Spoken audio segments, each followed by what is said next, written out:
Hey, what's up, my fellow cinephiles? I'm Jay Feezy, and welcome to Feezy's Figures. I don't know, Feezy's Media. This is Chillin and Chattin', the movie and TV edition, episode 2. For those of you who aren't familiar, Chillin and Chattin' is just a video stream, a series of videos where we're just doing that. I get together with some panelists sometimes. Most of the time, it's been some panelists.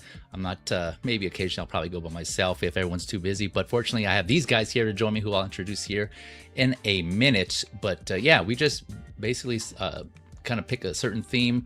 In this case, like I said, it's movies and TV, and we're just discuss, talk, whatever comes to mind, just as if we were hanging out either at somebody's place, lounge, bar, whatever, right? Just kind of simulate that feeling, because we're all in different parts of the world, in this case in the US here, for instance. So this is our chance to kind of just talk and share our some of the things we have in common in our interest. I do have two other editions, right? So if you fancy the collectible edition, you can find that on my Feezy's Figure channel, and or video games. I have a Chillin' Chattin' video games edition, kind of like Monopoly. There's multiple editions of certain games, right? So one for everything.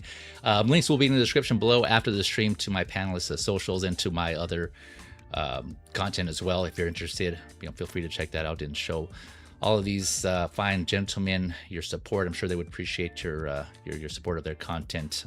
In any case, thank you all for watching. Thank you for tuning in.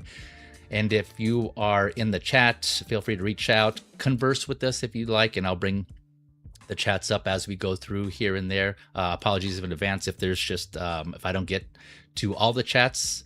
Sometimes I know we get caught up in our discussions and I may forget, so I apologize in advance, but I'll try to include you where I can. So speaking of, let me go ahead and bring up the chat. We got the Movie Canon Gio in the house. What's up? Hola all. He says driving home, we'll be listening. Drive safe.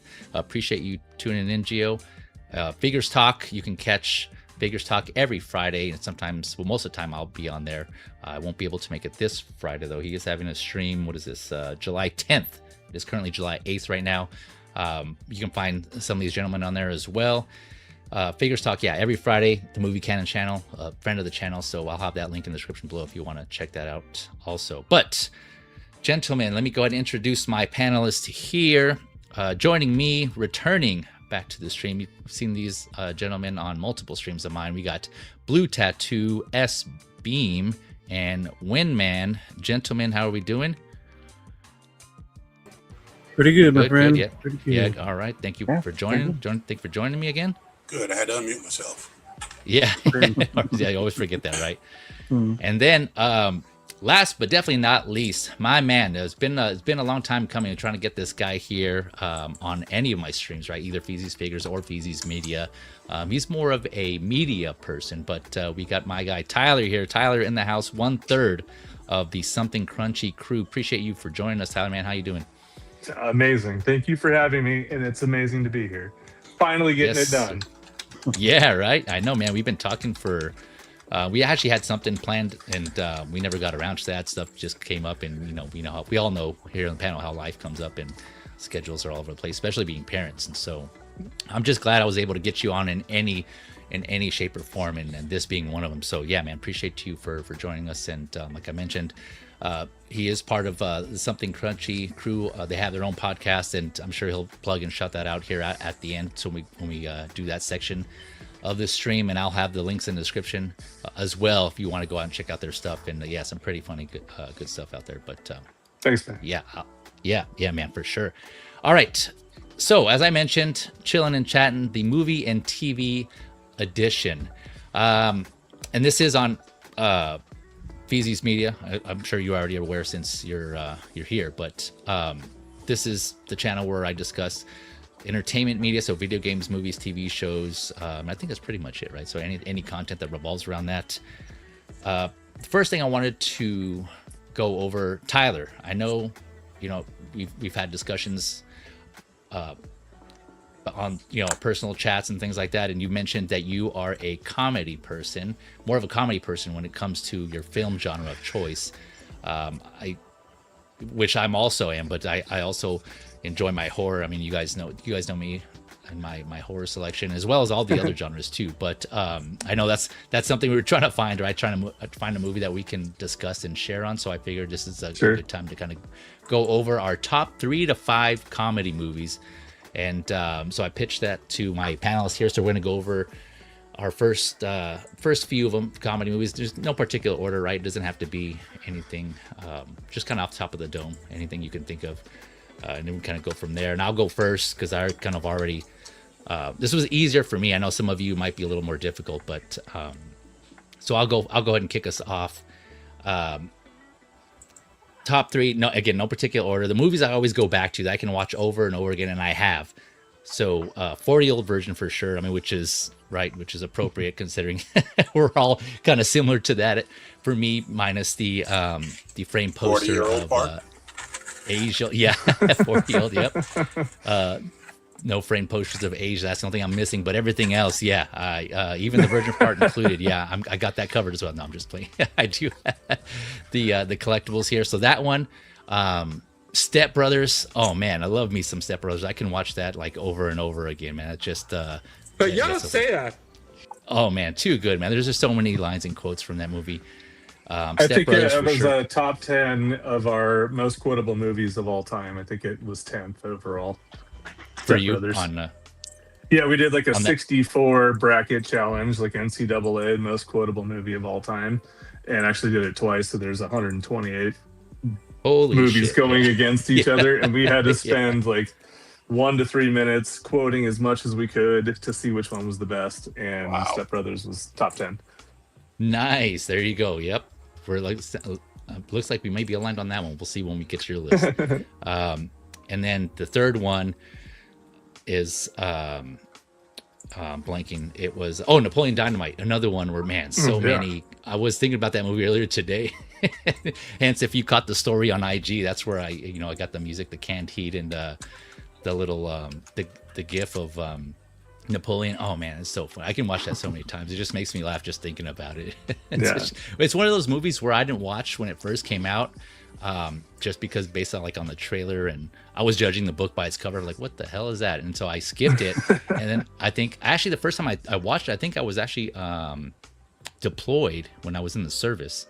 And that's where I saw it. I'm like, whoa, what the hell? Like, this is what I've been missing this whole time. And yeah, it's just so I didn't get it. I didn't get it for like the first 3 or 4 times of seeing it. And they're like, you got to keep watching it, man. I was like, really? This piece of trash, this low budget piece of trash movie you guys are talking about is the funniest thing. I don't fucking get it. And then after about the 5th time, I was like, all right, this is really funny. These characters are amazing.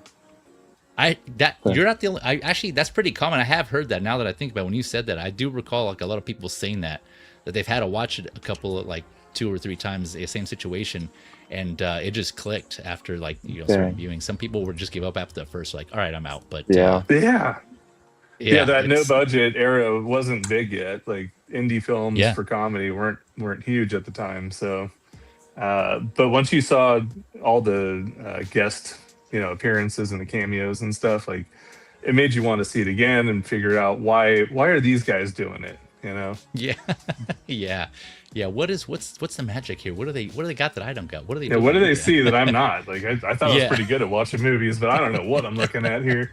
But it turned out to be amazing. Right. And those were my top 3. I mean, I have others, but I think those are the ones that I can say for sure that off the top of my head that I know I go back to like multiple times, and they still hold up for me. Like I can always go back and I can watch them over and over again. It's just so funny, man. It's so funny. But Tyler, you ready, or do you need more time? I mean, where do I start? I got a top 50 here, but just to scrape the cream. We'll scrape the cream off the top. Jackass 2 and 3, I think, are cinematic masterpieces. Make me laugh from the very beginning to the very end. I cry.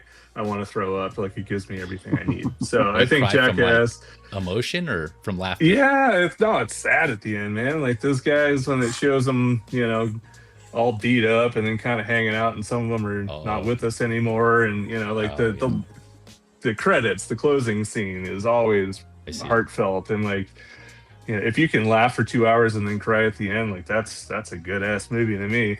So pretty much all of them, but 2 and 3 were special. I haven't seen the newest one yet. I definitely will though. Anything Broken Lizard, all the Super Troopers, Club Dread, Beer Fest, all those hilarious. Amazing crew. We've had a couple of the guys on our show. They're awesome. They've got the best stories. Nice. They're normal dudes. They're super down to earth. And one of the guys was really on mushrooms there when they were watching that Johnny Chimpo scene in Super Troopers, and he told us the whole story. Actually, a couple of the guys were Steve Lemmy and a few of the other dudes. So that one's high on the list. Birdcage, all-time family favorite. Been watching that since I was like, a teenager with my parents, just laughing and laughing and laughing. Anything with Hank Azaria, is great. His characters are amazing. And then the number one on our most quotable movie of all time, Christmas Vacation. I think that's got to be on the list. Oh yeah, classic. Yeah, Damn, nice. that's a good one. Yeah. Pretty round top 5. Yeah, there's speak real quick side note on Christmas Vacation. Those like what they have, like those little like porcelain ceramic towns you can buy. Usually like either Disney has them or like Hallmark sells them. And you can like either put them for certain holidays, like Christmas and Halloween, right? I bought one. I kind of started my own mini collection, and I bought the Griswold house, and like it has LEDs on it that's like all lined on the roof and throughout the house. And so I plug it in, and every Christmas I set that out along. It's next to that. And then like I have Ebenezer Scrooge's house, and like little stuff like that. But yeah, building a Christmas village. That's amazing. Yeah, like it's just like a hodgepodge of different the famous houses, and so I put those all together and next to each other, and it's I always laugh every time I see it. I light it up because it has a little mini Clark in front with like the extension cord sitting in front of the house. Oh, awesome! It's awesome. That's cool. Yeah, That's so cool. Shitter's full. Yeah, man. Good list, though. Good list. Yeah. And then I have to go like flip the breaker because it shuts out the electricity in my house. No, I'm just kidding. I can see it in my mind, Clark, and it's beautiful. Yeah, and it's beautiful. It's glorious. Blue or Beam? And if you want to go next. Oh yeah, I'll go. Jim Carrey, of course. Jim Carrey movies. Me, Myself, and Irene. Always laugh about that. Fairly Brothers, Dumb and Dumber, classic. That's on my list. Something About Mary. That is a comedy gold as well. And then classics like Beetlejuice. Okay. That's nice. Top comedy, huh? Yeah, and Scott Pilgrim versus the World. Yeah. Yes. Yeah. Good Agreed. choices, man. It's amazing. Well, I was saying on like the last episode 1. I think it was the previous episode of Chillin Chattin'. It might have been another stream. I always get them like jumbled, but I had mentioned, Tyler, that I went back and I saw Scott Pilgrim versus the World because on another stream we were talking about figures that we'd want to see get made that haven't been made yet, and someone mentioned figures of Scott Pilgrim, so I went back and saw it, and I forgot. I knew it was funny, but I forgot how funny it was, man. It was just like hilarious. Yeah, good pick there. Good pick there. solid. Beam. Yeah, solid. You ready to go, Beam, or are you seeing any more time? No, I'm ready. Go for it. I'm a big Chris Farley fan, so anything Chris Farley has been done or has yeah. done is freaking awesome. My favorite of his is still like Beverly Hills Ninja and Almost Heroes. Those are two classics. But yeah, I mean, when he's the lead, it's the best. When he's the sidekick, it's okay, but when he's the lead, yeah. But then you can also go back to freaking Mel Brooks and Blazing Saddles and Spaceballs and Number one. Blazing Saddles is definitely my number one of all time. So, but then I also like watching Cheech and Chong too, man. Up in Smoke is great. Yeah. that's on my short list too. And then the Farrelly brothers are awesome as well, especially with Kingpin and Dumb and Dumber. Oh, Kingpin. I forgot about that. Yeah, that's a classic. I know, man. What are you guys gonna think about the new Spaceballs that's coming out? Hoping it's good. Hope it's good. Yeah. Hope it's I mean, good, Mel Brooks is comedy genius, so I don't know, but I think he's still got justice. it. Yeah. Hopefully, I he just don't know how censored too involved much. he is in it, though. Yeah. I'm sure he did a lot of the writing. Josh Gad did a lot of the writing. I think he also collaborated with Mel Brooks as well, because, I mean, how could you not? He's still alive and still funny, so, like, you have to... 100 years old. Yeah. What was the most recent thing Mel Brooks did that he wrote and or Oh, I don't even know. directed or made? That's a good question. Because I'm thinking, like, I wonder if been a while. he's gonna, I wonder if he's gonna stick with like his taste of humor from the time, because sometimes that doesn't really like hold up. I mean, it can, but I'm just saying there's like, you look at. I haven't seen Scary Movie. But, I hope he gets racist. That's probably so funny. That's probably why Gad was in on the writing too, to make sure. Oh yeah, that's a good point. That's stayed true. up to a current Keep 'em, level. Disney friendly. Yep. Yeah, to keep him up with the times, to keep him hip with the kids, whatever. Like, I don't think he would do it. Do you think he would ever do another Blazing Saddles style movie like that? That's so tough. You can't do that these days. Oh yeah, I mean you could, but you can. You get canceled or whatever. But have a backup plan. Yeah. Yep. Yeah. There's a big enough audience for that kind of humor. There is, for sure. And comedy at this point needs to be like released. Like, it's free reign. Come on, just push the envelope. Mm-hmm. You got to be able to make fun of the terrible stuff. Yeah, no, for sure. Yeah. That's always like a point. You got to take the bad things going on in life, flip them around, and try to make light of the situation. Right? It's usually how comedians do it, right? From what I understand, like anytime they were going through some difficulties, and that's what made some of their content and their material, hit. Is just because it's been real. That's the therapy. Yeah. Yes, sir. Winman, you ready? Yeah. So a couple of mine were on other people's list, but like Blazing Saddles is probably my number one. Like, I remember seeing that. What year did it come out? I'm trying to remember. Oh man. Because I'm old enough to have possibly seen it in the theater. 74. Yeah. Well, I definitely didn't see it in 74, but I saw it not too long ago. A couple of years ago here, they showed it when they show kind of like the throwback movies at the theater, and that'd be awesome. I went with a couple of friends who we had all seen it, and before the showing, they asked the audience like how many people have not seen it, and there were a lot of people who hadn't seen it, which were mostly younger folks, right? And it was amazing because when it got to certain parts, you kind of look around to see how the younger audience was going to take it, because a lot of them were like, "Oh shit, they really said that? They did that?" So that's a classic. I always loved The History of the World, another one of Mel Brooks films. You're talking about Kingpin. Dumb and Dumber would be at the top of my top 10, in the top 10. Yeah. Something About Mary, because I love all the Farrelly Brothers stuff. I remember I went to London with some friends, one buddy of mine, and for some concerts, and we were flying back on the red eye to New York from London. And we had not seen Something About Mary, and they had it on the flight. It was Virgin Atlantic. And we watched that movie like 2 or 3 times coming back. And we were pissing people off because everybody's trying to sleep and we're laughing our ass off. We're getting dirty looks, but I was like, it's so funny. What else is on my list? How'd you get the bean above the Frank? Oh my God. Sheila, get in here. You got to see this. Yeah. Oh my God. What else? Oh, so Ghostbusters. Yeah, I mean, that's a big comedy, I guess. Kind of like, that's always a classic. Another one that's kind of a thriller and comedy I always loved was 48 Hours. Oh, man. That's great. Wow, yeah. Yeah, Nick Nolte, Eddie Murphy. Great. And what else did I have on here?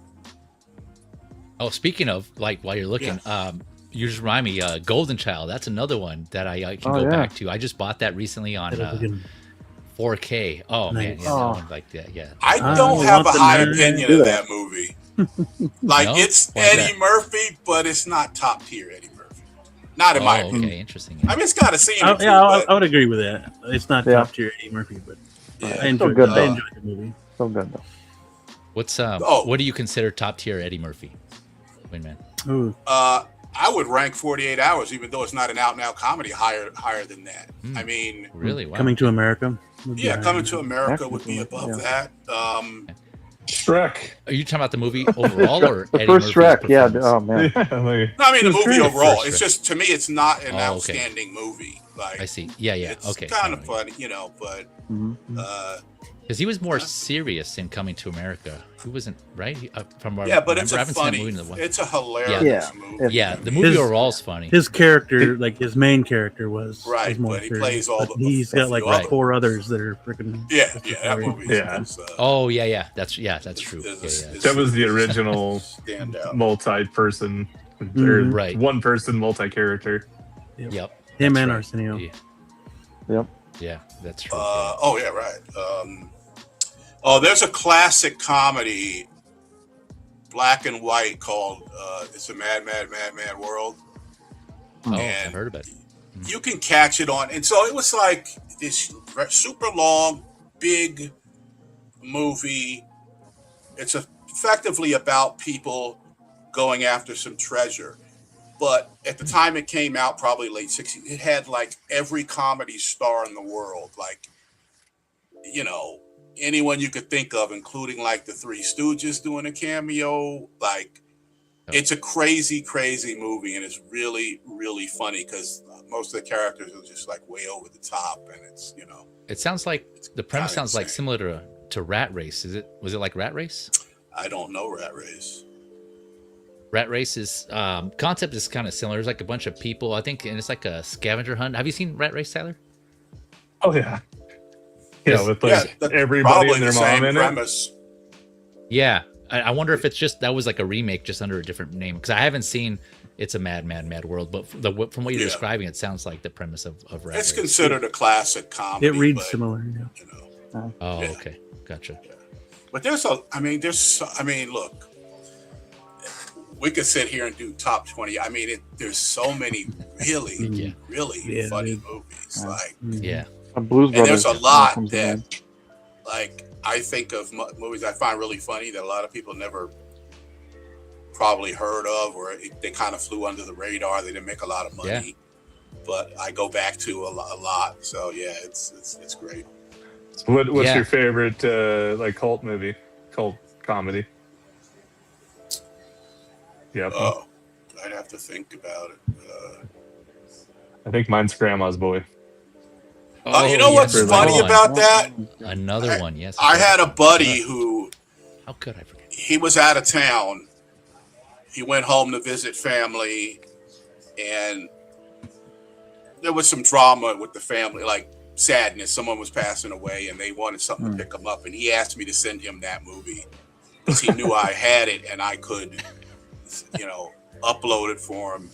And I was like, I saw that movie once, and I don't remember it being like really funny, but apparently it is. So I was like, I got to watch it again. Probably for me, it would be one of Kevin Smith's movies because I've always been a huge fan of his films. Oh yeah, for sure. Of course. Shout out to Big Lebowski too. Oh yes, Lebowski. I just saw that recently too. No, for the first time. The dude about No. I mean, okay, good. Like the theater here, they do they do all these classic movies. They do like once a month, and they do like you dine in the theater, so they put something on the menu, a drink and a food item that's themed to the movie, and they give you a pint glass with the movie on it. Oh, that's cool. So I've got a ton of these glasses, so. I was talking to Costa, and I was telling him I was going, and he was like all excited because he loves the movie. So, dude! So I sent him the glass that I got from it because I was like, I got too many of these glasses, But matter of fact, they're doing Raiders of the Lost Ark twice this month, and I'm going both nights. Nice. I always like seeing that on the big screen. Yeah, I haven't seen that in the theater. That'd be cool to watch. Yeah. It's pretty sweet that they're doing all these like. Throwback movie nights, and even in like the brand new theaters, the 4DX and all that with the walls that are all, multiple projectors and stuff like that, and they're playing the old movies on it. It's really cool. Yeah, I've never seen what's the one where they have the screens on the side? Screen X. I was just going to bring that up. Screen X. I saw that recent Aliens movie in Screen X. Oh, okay. And it was cool for like the space scenes and stuff, but I found it very distracting only because I kept looking to see like what's on the side, You know, I wasn't used to it, so I haven't seen another movie. But I do want to try 4DX because we got one here in Albuquerque now, but I haven't done it yet. I've been waiting for the for the right. I saw posts on that Screen X. I don't know if that's like a newer thing that's been around for a while. A buddy of mine he said he went to go see Toy Story 5 and that, and it looks like they just kind of extend the scenes. You know, like certain movies, like IMAX, for instance. I kind of imagine it's like IMAX where there's certain movies that aren't filmed in IMAX, but they convert it after the fact, right, to tailor to the screen. So I wonder if the Screen X, if movies that aren't shot with that in mind, they just kind of use some sort of AI or some sort of post. There's only one. There's only one movie that's in production right now to be shot specifically for Screen X, and everything else is just adapted for it. Spider-Man. Are you talking about Brand New Day? Yeah. Everything else is just adapted. And it was kind of cool, like I said, but I found myself distracting because I kept wanting to see what's on the side. Yeah, that'd probably be my issue as well, trying to see what's going on there, and I saw Toy Story 5 a couple weeks ago with the kids there, and the sides are so blurry that after about 10 minutes, you realize that if you look directly at it, you're not seeing anything worth looking at. So you just it just kind of blends. Yeah, because they're not high quality screens, Right. So that's what my buddy was saying, which I mean makes sense, right? I think the point is supposed to be like if you're looking at your peripherals, like things just the peripherals, things just like seem blurry already in the sides anyways, right? And so it's like they just kind of add that as to kind of immerse you more like in a full image. So but that makes me think, I wonder what they're going to do differently for Brand New Day if it's like quote unquote filmed for Screen X. Like, well, they filmed specific stuff to be on the sides of the screen. So you would need to do like this whole number, like intentionally. Well, I don't know that. Yeah, but I don't know that they're going to make Spider-Man run from the middle of the screen all the way to the right corner. But it's not. Well, that's what I'm saying. Like, it's not like they just expanded their widescreen, and I don't know what they're doing, but they were very specific that they filmed stuff specifically for those. For those. Yeah, I'm curious. Yeah, I think I want to check it out. Yeah, because like then what's the difference between filmed for Screen X versus just converting it to Screen X? So it feels like they're going to add something in there, but I don't know. I guess we'll wait and see when it comes out. Seems interesting. Winman, you mentioned on a previous, speaking of movie theaters, you mentioned on a previous stream, and I forget which one, but you used to work and manage a theater. Yeah, a few. I managed a theater in Manhattan, and then I moved to Vegas and took over. I managed 2 theaters in Vegas. Oh, okay. Did you start off managing, or did you work your way up? Oh no, I started off managing because there's a guy that I knew who I was living in Manhattan at the time. I got laid off from my job, and he managed a theater chain. Well, he was the film buyer, and he hired me to. They were opening up a theater in Manhattan, so he hired me there. So I started as a manager, but I didn't know nothing about it. I was able to learn from people that worked there, and then I was just a regular manager. And then when I moved to Vegas, I took over a theater and then moved to a bigger theater. Oh, nice. Yeah, I was gonna say my first official job, quote unquote official, was working in a movie theater, and that's something I had wanted to do for a while because you guys know me and my love for film, and growing up just watching movies, being having the TV babysit me, and I was like, man, I want to work in a movie theater. It's gonna be sweet. I'm gonna watch all these movies for free, and so one of my first job during towards the end of high school was working at a movie theater. I was an usher.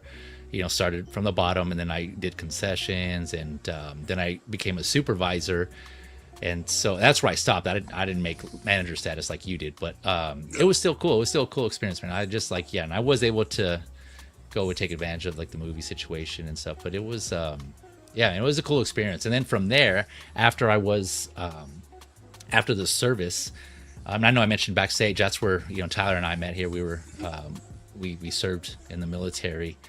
Not Applebee's. When I say serve, I'm serving in the military. And, so we were roommates. Yeah, the chow hall. We were roommates. But after that, I went to school full time, I just did my time, and I was like, you know what, I'm good. I'll just I'm gonna continue my education, my life, and my career. And so, but that transition, when you separate, it's like, okay, you need, like, you're going to school. I applied to Hollywood Video to get some income, and I was working. That was like one of our local video stores. I don't know how far they spread Hollywood Video across the nation, but Arizona for sure, baby. Yeah, I still that was was a couple Vegas $100 as well. that was a company that the competitor to Blockbuster was Hollywood Video for us, anyways. And so I worked there, and that was awesome too, man. It was just like I was living it up, going to school, working at Hollywood Video, and filing the movies. It was just like, oh man, it's just like I don't say it was a dream job, but it was cool. It was still cool doing that, working for something that you enjoy, that you love doing, one of your hobbies, right? So did any of you have anything similar to that experience, like working at a theater, video store, or anything like that, or do any work with that? No, unfortunately not. No. Yeah, growing up, my best friend worked at Blockbuster, so I just went to his store and stole all the stuff that I could get away with, and I knew he wasn't going to turn me in, so and he got 5 free movies a week, and then he was like my college roommate, when I was a freshman at Scottsdale Community College, squatting at Arizona State University campus. We get 5 free movies a week, so like that was my in to Blockbuster, and then I got to meet all the friends from Blockbuster, and they all partied at our place, so it was like I worked there, but I never got a paycheck. You got the connect though. Yeah, that's cool. Man, short list of things that I want to bring back, though. We need to bring back movie rental stores. It was such an experience. Such an experience. That's funny. I'm going to be the weirdo. I never was a video rental guy. No. Wow. Always bought. I was always buying. Like let me preface that. I wasn't buying VHS tapes when they were like $80 back in the day. But once DVD was a thing, I was buying movies like crazy. So I didn't really like have I only got a video membership to Blockbuster when I lived in Vegas, because there was one near me. They were going out of business, and they were selling off their stock, and you got a discount if you were a member. And that's when Blu-rays were hot. So I was buying like 10, 20 Blu-rays every 2 weeks, like, because they were that, and Hollywood Video in Vegas was going out of business. So I started really going nuts buying the movies. But I mean, I had a video. Well, I guess I should say I wasn't a member of a big chain, but when I lived in Manhattan, there was a store, like sort of a chain. It was like 3 stores in Manhattan called Kim's Video, and they specialized in hard to get movies. I mean, they sold all the big stuff and rented, but you were going there, a lot of people, just to get the stuff you couldn't get at big stores, like all the Hong Kong kung fu movies and stuff that hadn't gotten released in America. They were renting laser discs, because I was real big into laser discs before DVD. Oh, nice. So, so they would have bootlegs. Like, I remember they had a bootleg that somebody had made at the store of like all the great Jackie Chan fight scenes. Nice. Like way before he came over here. And I remember renting that and dumping it, on VHS. Yeah. Alan's Jackie Chan's playlist. Yeah, it was crazy stuff. I mean, and they also had like concerts by all the big bands and stuff that, they played New York. Somebody was videotaping it, and they would be renting out the videos. Highly illegal, but yeah.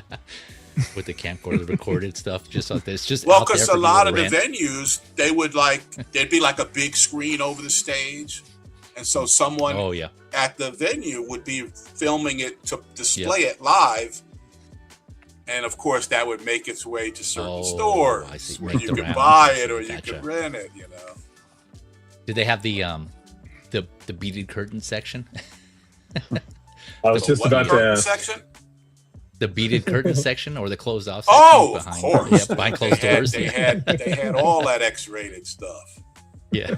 Turns out the X-rated room's 4 times the size of the rest of the place. Yeah. Like, wow, this building is huge. Yeah, it's like a huge warehouse, but when you go inside, it's just like a small, like part of a little like closet up front. Yeah, a couple Jurassic Parks, couple problem childs. Four levels. There's more. Right? Yeah, somebody actually did a documentary on this on Kim's video, like maybe 10 years ago, because it was so ingrained in Manhattan culture, you know. So that's cool.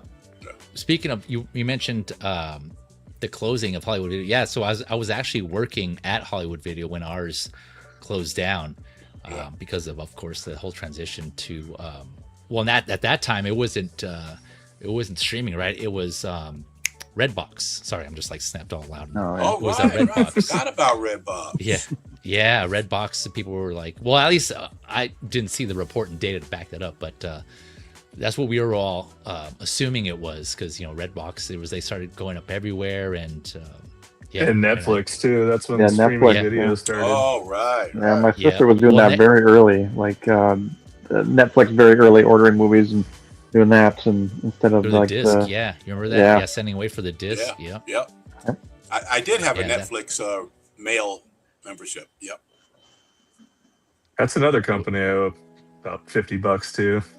I still got some of those Netflix, like the clear plastics in my garage. Nice. I was like, wonder what's in here. The butterfly effect. Cool. Yeah. Let's watch that. That was a good movie. Yeah. You're putting yourself on blast there, Tyler. Yeah, I didn't mean to incriminate yourself. Yeah. Yeah, statute of limitations. It's been decades since they've been in business. Yeah, there was I think it was Redbox when also then they started going under the company and the whole situation. They were selling off some of their movies, and so the app that I had when I was renting from them, I think they would post it, or I forgot how I found out about it, but they would sell their movies for like cheap, $1, $2, and I would see what they were when they would go on sale, and then I would go and you can buy. I think you can buy it through the app or somewhere, and then you can go in and pick it up in person. So I got quite a few of those, like to what you were saying, Winman, where you buy some of those because they were going out of sale. I mean, they were going out of business and started selling off all their stuff, but I was buying a lot of. I still do, support that physical media movement. Got to keep it going, man. What's your take on that? I don't think you guys talked about that yet, Tyler. But the whole situation with physical and digital media and trying to keep physical media alive. Yeah, really everybody's just kind of trying to find their lane into how they're going to make money on this stuff.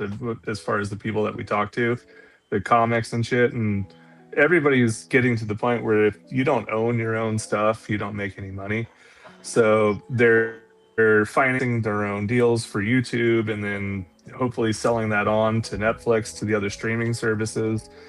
It would be great to get back to it, because like the physical media is actual, paper dollars, and then the streaming services are fractions of a penny that these guys get that actually do the work for it. So, it's tough to say what's going to win. I know it's going to be technology, because nobody's going backwards in time, but as far as like the content is concerned and the people that are making it, it's tough. They're just trying to figure out a way that they can make their bills, and like the residuals are down to pennies. It's something that they worked on really hard and super big. They get $10 every 6 weeks, for the residuals and stuff. So that's why a lot of these guys are striking, and the writers are going on strike too, because they don't want to get worked out of these situations where the streaming services take billions of dollars and then leave the content creators with nothing. So they're still trying to figure it out. I don't know. I'm watching closely and don't really. I'm for the side of the content creator, obviously. So hopefully it gets figured out. Yeah.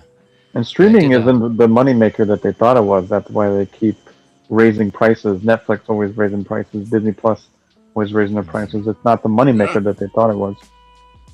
Yeah, because they're only making money if they get new subscribers, basically. Yeah. And it's like, and it really sucks, because like I don't trust streaming. Like, I'm not against watching a streaming movie. Yeah. But there's just too many cases of where, someone like Apple has licensed it from someone, the deal ends, and people are out of what they quote unquote purchased, a digital version, and that's bull.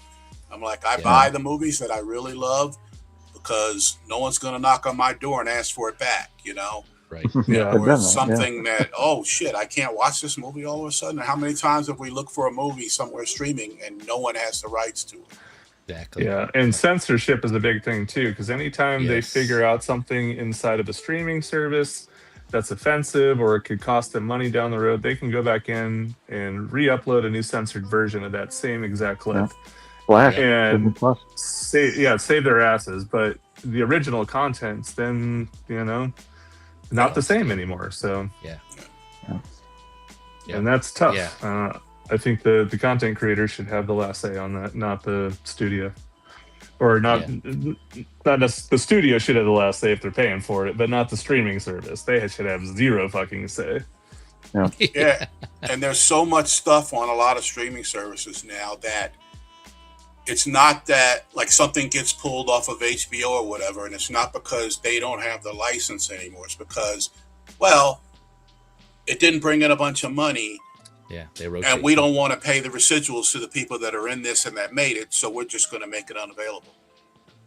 And that's just a shitty thing to do because, you know, not everybody's Tom Cruise, who's always going to have a big payday. A lot of people who worked on these movies, you know, like they need that to get to their next job, you know? So it just, you know, it's I just don't trust it. I've never digitally rented anything.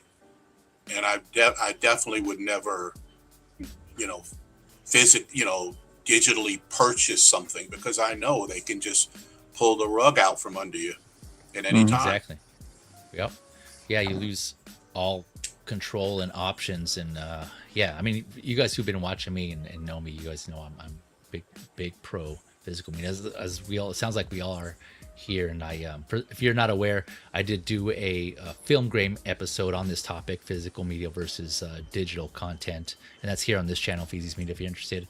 I'll put that link in the description below to check that out. But so I just went in detail and depth in this conversation on that topic specifically. But yeah, ultimately I'm big time pro physical media because like all the points that all these my panelists here mentioned already is just the biggest thing is the option and ownership, right? You just lose control and ownership. And you know, I understand some people don't have the space for it, and I totally get that. I mean, we're collectors here, as you can see behind a lot of us here, so we know about the restriction of space. So I get that, but at least have the option available for those who do want to buy, you know, a physical, tangible item. Right? Don't just remove it completely and just only make it digital, because then we're at the mercy of, like you guys saying, the streaming services, the studios, the companies. Like they get the say. And I'm just not all about that. Like we should have control of that. Once we buy it, we own it, and you know, it's ours to of course, you know, not to do anything within legal reason. I don't want to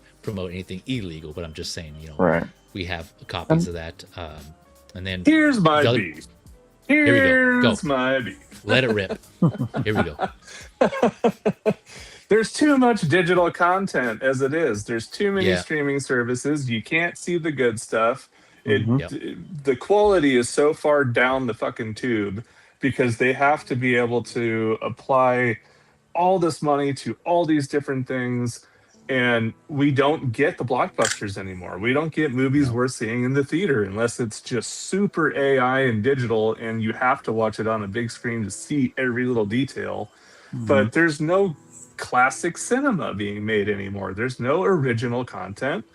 And that's all because of the streaming crap and the digital content. And it has to be new. It has to be, you know, every week, a brand new series that you can finish in a week and then start the next one. Like, who's talking about this stuff around the water cooler? Nobody. Nobody has time to see everything. Nobody can afford Apple TV and Hulu and Paramount and Netflix and Disney Plus and regular cable. So who's going to consume this stuff? You got to take it back to the original theory, the original formula, bring it back to film, make it expensive, make it hard to do.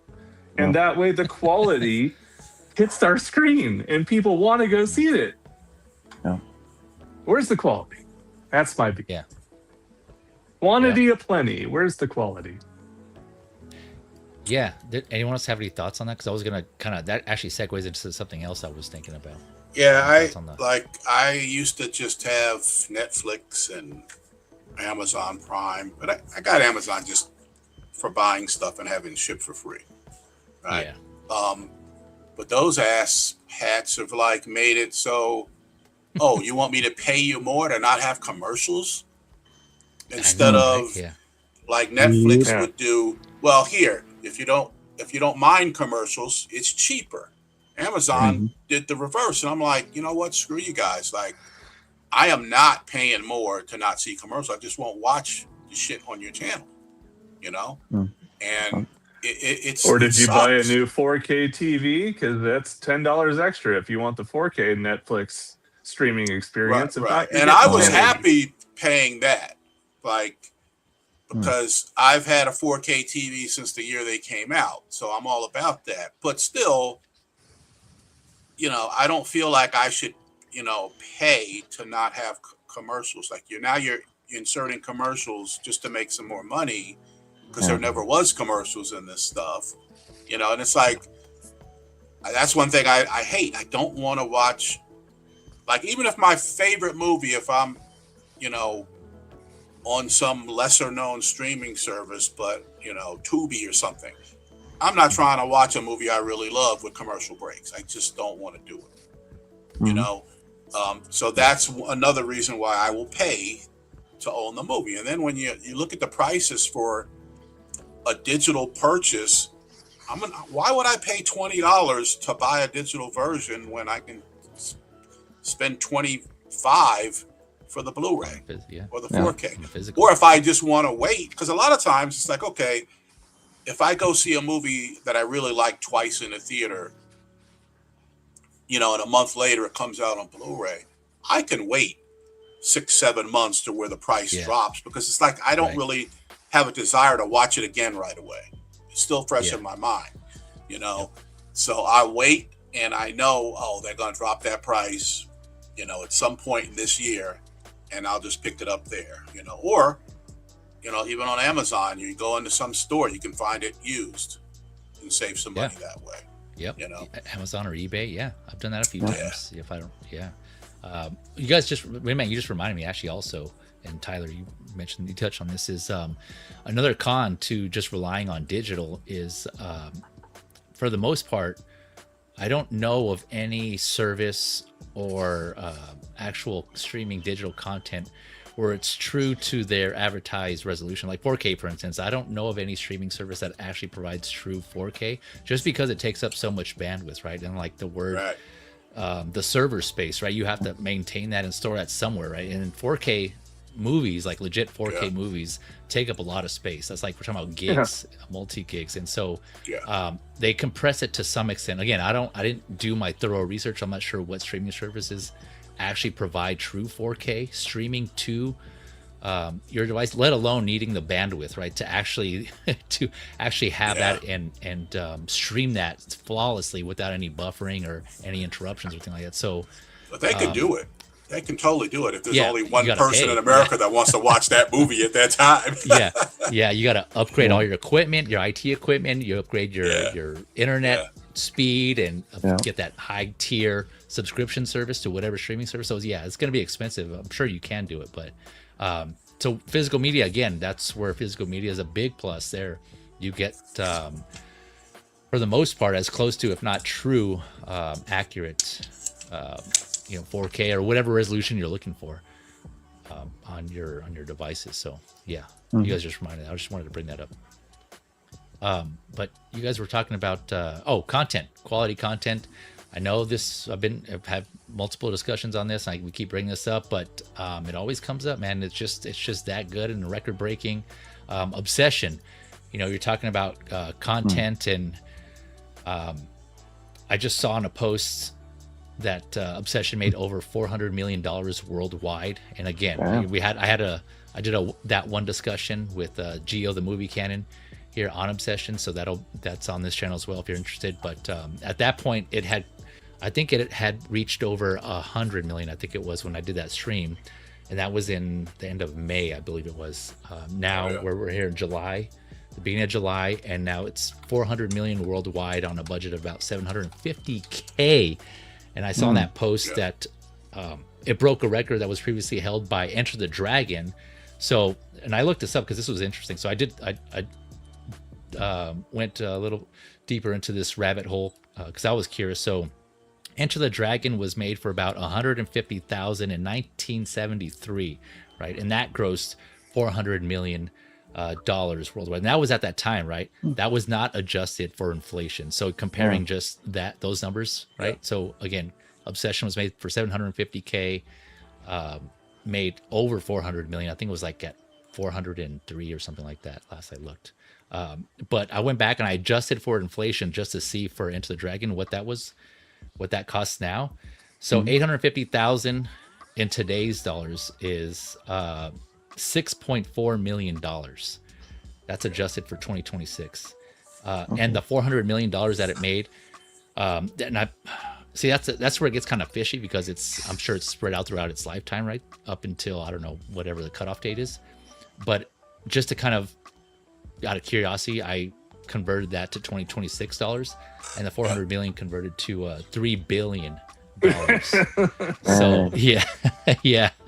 Again, I don't know which part of that only was from those early years in the 80s, 90s, or whatever. So I just threw it all in there. But anyways, the point is, Obsession, man, they're just killing it, and that totally goes back to your point about just making quality, like good movies. And it's like, yeah, and I get it. I'm sure Hollywood, quote unquote, the big Hollywood gets so many scripts and ideas all the time, and they have to be selective. And the studios, of course, they got to weigh in and it's a risk. I understand it's a risk. I mean, I'm not in the movie business, but I do understand that aspect of it, right? Just like you spend all this money and hoping this movie's successful, so you got to pick those movies that have the higher chance of exceeding your expectations and giving you a big return. But sometimes that you just you look too much into it. I know we've all had this similar thought too. It's right. It's like Obsession could be an exception, but it is possible, right? That shows it is possible. I don't know. What are your guys' thoughts on that? Hollywood used to take those chances and stuff, like through the 90s, 80s, 90s, on those smaller films, and they used to be quality stuff, and now they're just afraid because of people not going to the movies, and streaming came in, and everybody sitting at home waiting to watch it, waiting for streaming, and that's why they're afraid to take those risks. And it's sad because you get anomalies like Obsession that just rack up this huge and back rooms, back rooms, back doors, they just back doors, that was the bootleg at that video store you were at. Devil Does Prada, Devil Does Prada, Oh yeah. Sorry, Blue, you were saying? No, I lost my train of thought. But that's they just need to make more, take more chances. Like the Obsession's back room, shit like that. Just take it on the new artists and even current directors and writers and stuff like that. Just take those chances for that little bit of money. Could be a gem later, like Obsession. Could be, like Joker. Joker was made for the very low money and made over $1 billion. So we just need to get back to lower budget movies like Obsession and taking chances. I think Hollywood, they got to stop worried about IP.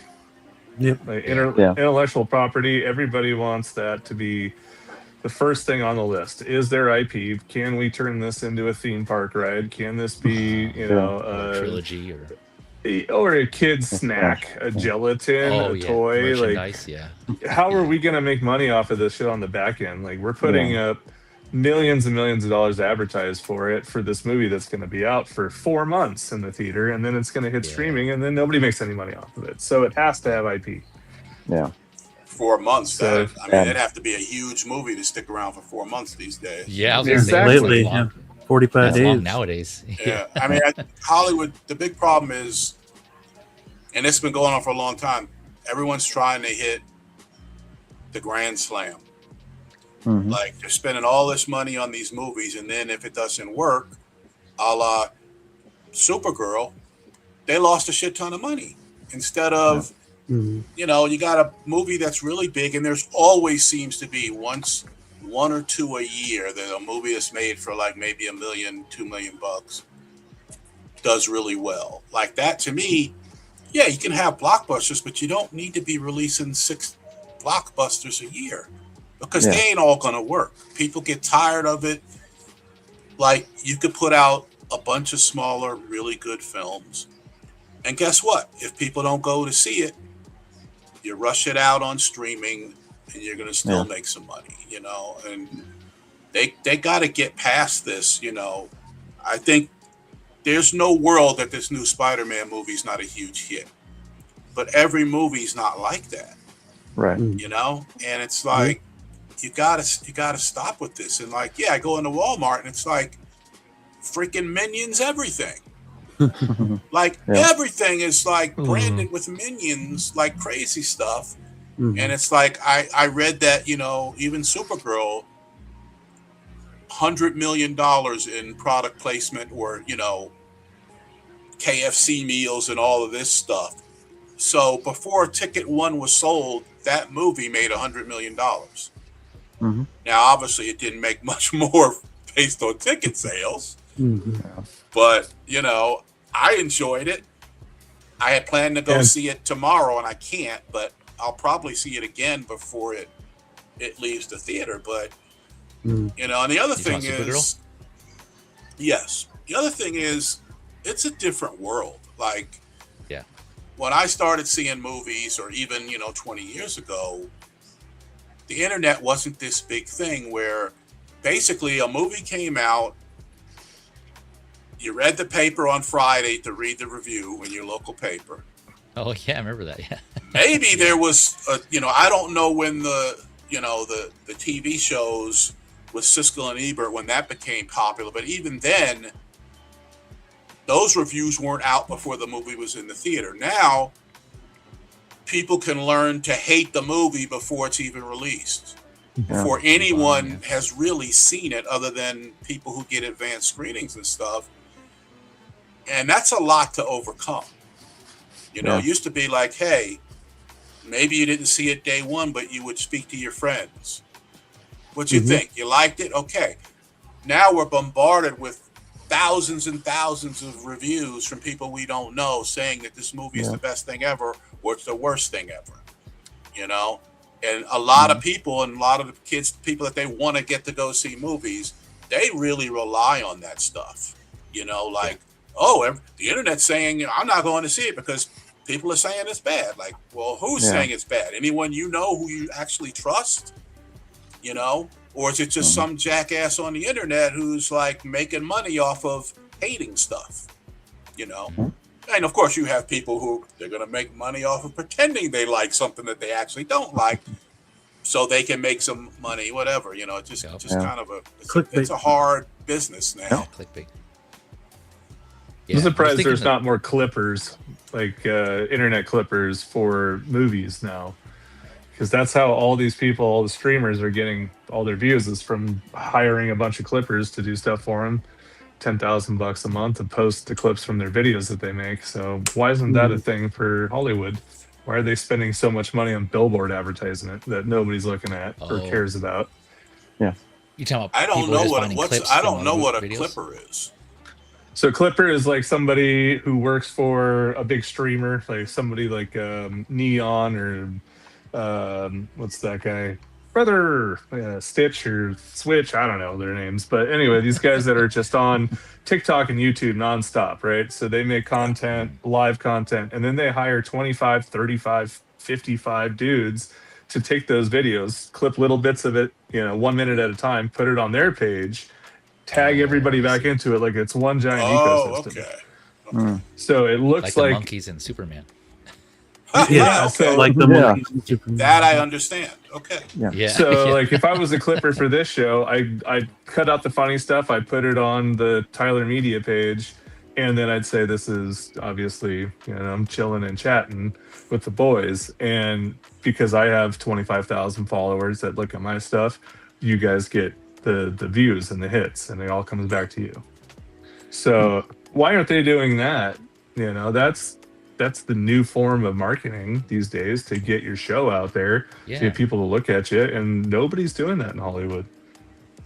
Yeah, that's. Well, I know they're doing the whole influencer thing where they show these people these movies, and because before Supergirl came out, I was bombarded in my feed with all these people I've never heard of saying, "Oh, I saw the Supergirl movie, and it was just the greatest thing ever." And I'm like, "Yeah, I don't trust you." Like, I really don't trust anyone that I don't personally know telling me that this is like the best thing ever. And it was just so many of it. And I'm like, yeah, okay, that's what they did. And now I hear that Nolan is not doing screenings for influencers for Odyssey. Yeah, and that's good. Just proper people who review films, Yeah. And I'm not saying there's not a market for, I mean, I don't begrudge people that hustle of, somebody wants to pay me to go to see stuff for free and write a review. Yeah. Hey, sign me up. But a lot of it is, that they know what side of the bread that it's buttered on. Like, they know that you ain't going to get invited if you go see Spider-Man and then come out before the movie comes out and say it's a piece of crap. Yeah. You won't be going back. You know what I mean? Like, so, it's just hard. But when I see all of that, like all that hype, just overflooding my, my social media feeds, I'm like, yeah, I don't know how truthful this is. And at the end of the day, I just say, hey, do I want to see the movie? I'll go see it. I don't care if everyone says it's the worst piece of crap ever. If I'm interested, I'm going to go see it. And I'll make up my own mind. Yep. Here. When we review movies on Somethin Crunchy, you're getting 3 different perspectives on the movie. We're never in collection where it's like, this movie is great or this movie is terrible. Yeah. It's, Blair likes it for this reason, Blake hates it for that reason, and I think I can make fun of it for these reasons.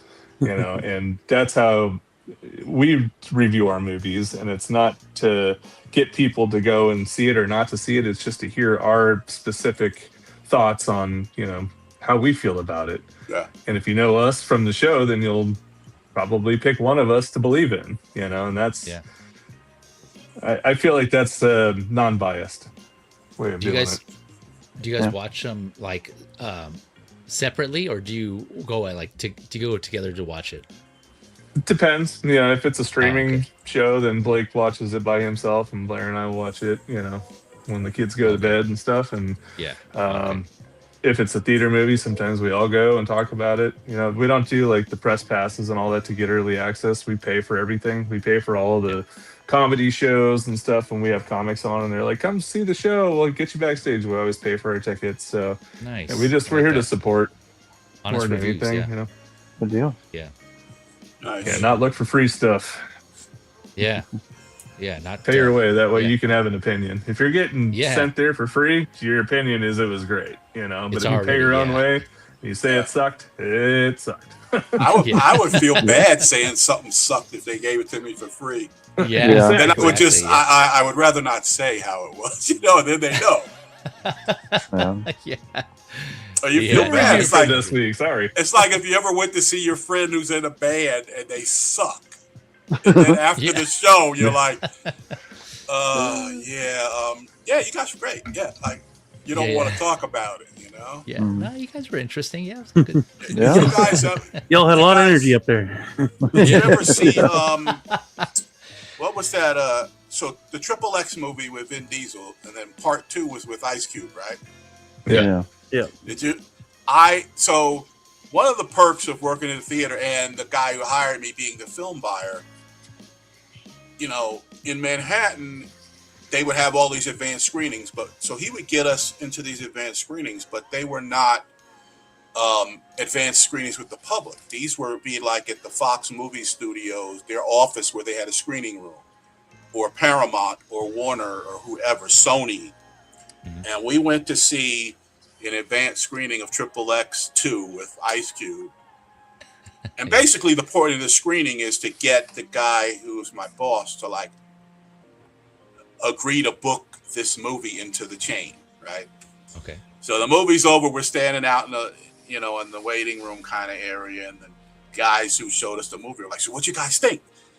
And we're like, "Oh yeah, that shit was great." And we were both like, "This is a piece of crap." We didn't like it at all, but we're sitting there having to lie because what are you gonna do? Like, you'll really know how we feel when he doesn't book it into every one of these 50 theaters and only into 10 of them. But it was like, it sucks, like to be in that position to like pretend you like something that you don't. Yeah. Yeah. Mr. Q, we'll get back to you on how many we plan on ordering. Yeah, we're still discussing it. Thank God it wasn't, because a lot of the screens we went to, there would be people that were in the movie from there. Like we saw Alien versus Predator, right? Mm-hmm. And the girl who's the female lead, she was there. Like, and we were in a very, very small, maybe there's like 20 seats in this little screening room, right? So we didn't know she was there. And then when we came out, she was there. And I was like, oh shit, she's beautiful. She's really like gorgeous in person.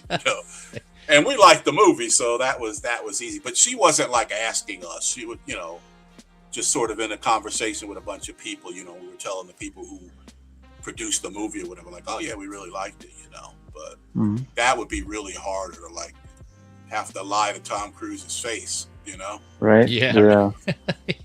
Yeah, I always think about that too. I mean, it's like, because obviously when like for the actors and actresses and people who like work on the movie or work for the movie, I wonder if like there's times where they feel like they have to embellish their thoughts on the movie, like if they're in that situation themselves where like they realize or they know what they're partaking in is not the best, but they're like, oh man, this movie's great, I feel like this is one of the best pieces I've worked on. Like you kind of, I don't know, I'm sure some of them have, but you can't go and badmouth the movie that right. I don't know, that's a whole nother side of it. If you're in the movie, like what are you gonna say? Yeah. Yeah. I'm like, man, if we get snubbed at the Oscars, I'm out. I heard one of the actors on our show say that, no matter how bad the movie is, even if it's a big pile of crap, for some of the people on the crew, it's like maybe their only movie or the best movie they've ever worked on. So, you got to take it with a grain of salt. Yeah. Oh, yeah. I wonder if there's like in their like contract or anything like that, where they can't, on some of them where like they have to promote it like positively or something like that. I don't know. I haven't seen those. I'm sure they have to promote it, but I don't know if how positive it needs to be. But they're all on the same page. So like, this maybe wasn't my greatest performance, but 50 people worked really hard to get this thing out. And I want to make sure I do a good job to promote it so that they get some money out of the deal. Right. Oh, nobody sadly, wants like, to make a bad movie. They're all trying their best, Yeah, sadly there's like, there's a whole crew. It isn't just the actors and the directors. There's everybody behind the camera, and that made it. Yeah, no, for sure. That's no, I definitely agree that.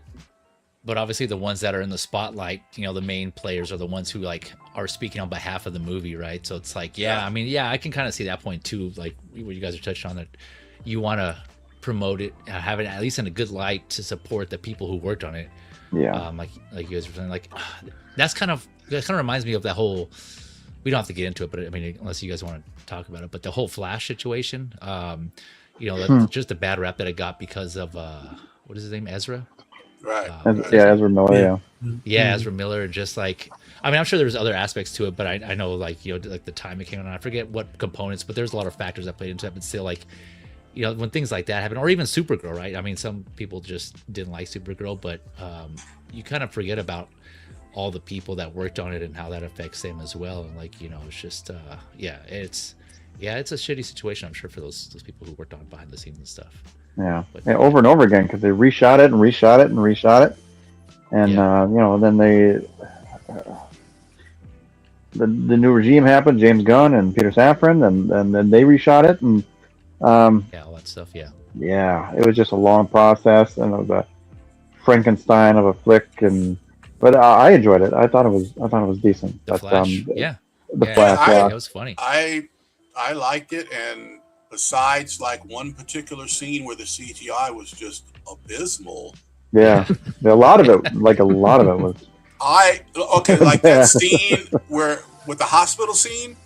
Yeah, I did not mind that, but the scene where they're showing all the different Supermans, that was like, are you kidding me? Yeah, that was jarring. That was. How did that get out of the studio? Like, yeah. Did you guys just say, okay, I don't care, we ain't spending another dollar on this thing, just ship it out, you know? Like, because that was really like, oh my god. Yeah, because they just kept adding money to it, and it was a very expensive movie from all the reshoots and all that shit. And eventually, they were just like, "Yeah, we got to get this thing out. We're done." Yeah. Like, yeah. Yeah, talking about comedies, man. So just like there were some moments in that scene too. What is it? He like lost his power, and the way he was running, he was all doing that like weird, that weird run. Still, he was like flopping around the room. I just remember that right now as you guys brought that up. Oh man, there were some funny moments in that movie, man. It was good, but going back again about spending, millions and taking risk. Winman, you touched on this earlier too. I think when I had stepped out for a second, but I had read a comment and something I actually agree with, that it's maybe better just to do what you were saying, to just spend. So say if like one movie was $10 million, let's just say. Put like $1 million to 10 movies versus $10 million in one movie, right? And yeah, maybe not all of them are going to stick, and they may not all be successful, but you'll have more chances. And having like a more restricted budget, and I think we touched on this on a previous stream as well, is like that's sometimes what creators or artists, if you will, need. They need some sort of restriction, some sort of boundary, right, to kind of bring out that creativity. One of the things I reference and I talk about is Star Wars, right? Because they, the first Star Wars, A New Hope, they had to get creative in their props and what they had, and they didn't expect it to be obviously at that time as big as it was, but it's just restriction, imagination, and working with what you got basically, and it brought out some creativity. So I think maybe that's part of it too. Like you have I don't say infinite, but millions of dollars at your disposal, right? And if you need more, you can ask for it. Sometimes that's just has an opposite effect of bringing out that creativity that some artists are lacking. That's just my perspective. Obviously, I haven't created any movies myself, but observing. But show of hands here, guys. Who's out of all of your favorite movies? How many of you have a favorite movie that is a huge budget blockbuster film? Favorite movie? Oh, I can think. Favorite movie that's a blockbuster film? That's a huge budget blockbuster film. Like, does anybody have your number one favorite movie is a big budget blockbuster film? Number one? It's pretty high up there. I mean, not number one. No. Well, my top three. My top three are Star Wars, Casablanca, Blade Runner. So Blade Runner probably has the biggest budget of all of those. Yeah. Now I have never gone past 3. So if you would ask me for my top 10 movies, I'd have to get back to you in a few weeks. So my top 3, none of those are, I don't even know how much Blade Runner costs, but Star Wars obviously wasn't a lot, and Casablanca wasn't a lot, back in the day. Rare is like your favorite movie of all time, the biggest blockbuster movie that spent $1 billion to make the thing. Like,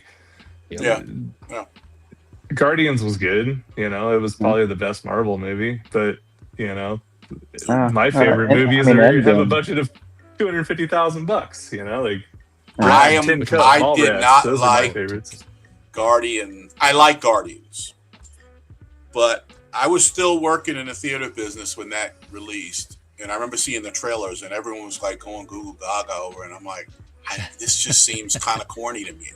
Like a lot of the humor, him dancing, I'm like, this is cringy to me. Like, and I enjoyed the movie, but nowhere near as much as everyone else that I know. Like all my friends were buying the soundtrack and all, and I'm like, dude, it ain't that. It ain't all that, It takes more than a budget to impress me, Yeah, that's a good question though. Like,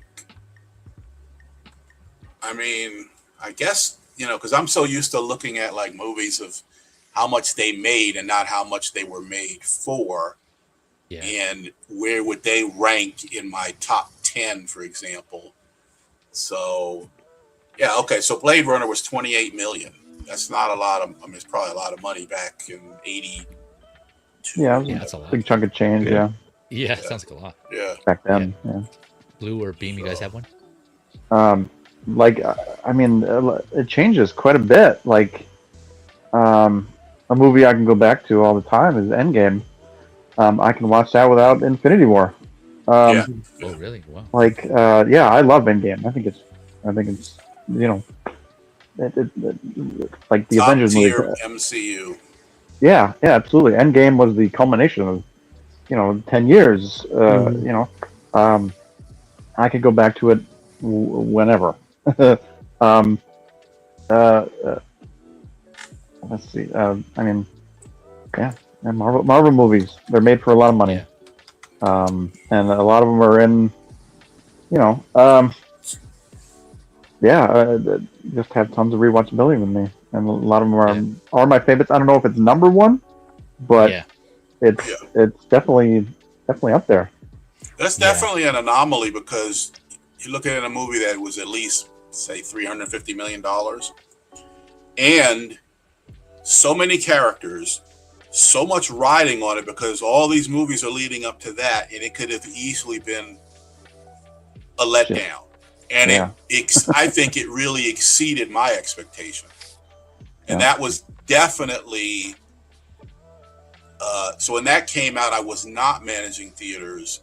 So I got to see it in the crowded theater opening night, and it was just glorious. That was a hell of an experience, like, so that is, I mean, they swung for the fences with that creatively, monetarily, and it really paid off, Yeah. And I think they've been chasing that since, but I think a lot of times we forget that, that's a special situation.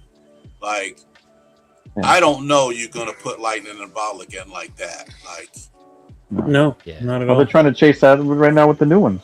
Everyone's trying to chase that. That's their problem. Yeah. Every company's trying to chase that Marvel money that they did. That's one thing I can say that's bad about the MCU is that what they set for other companies to be wanting. The mentality it created. Yeah.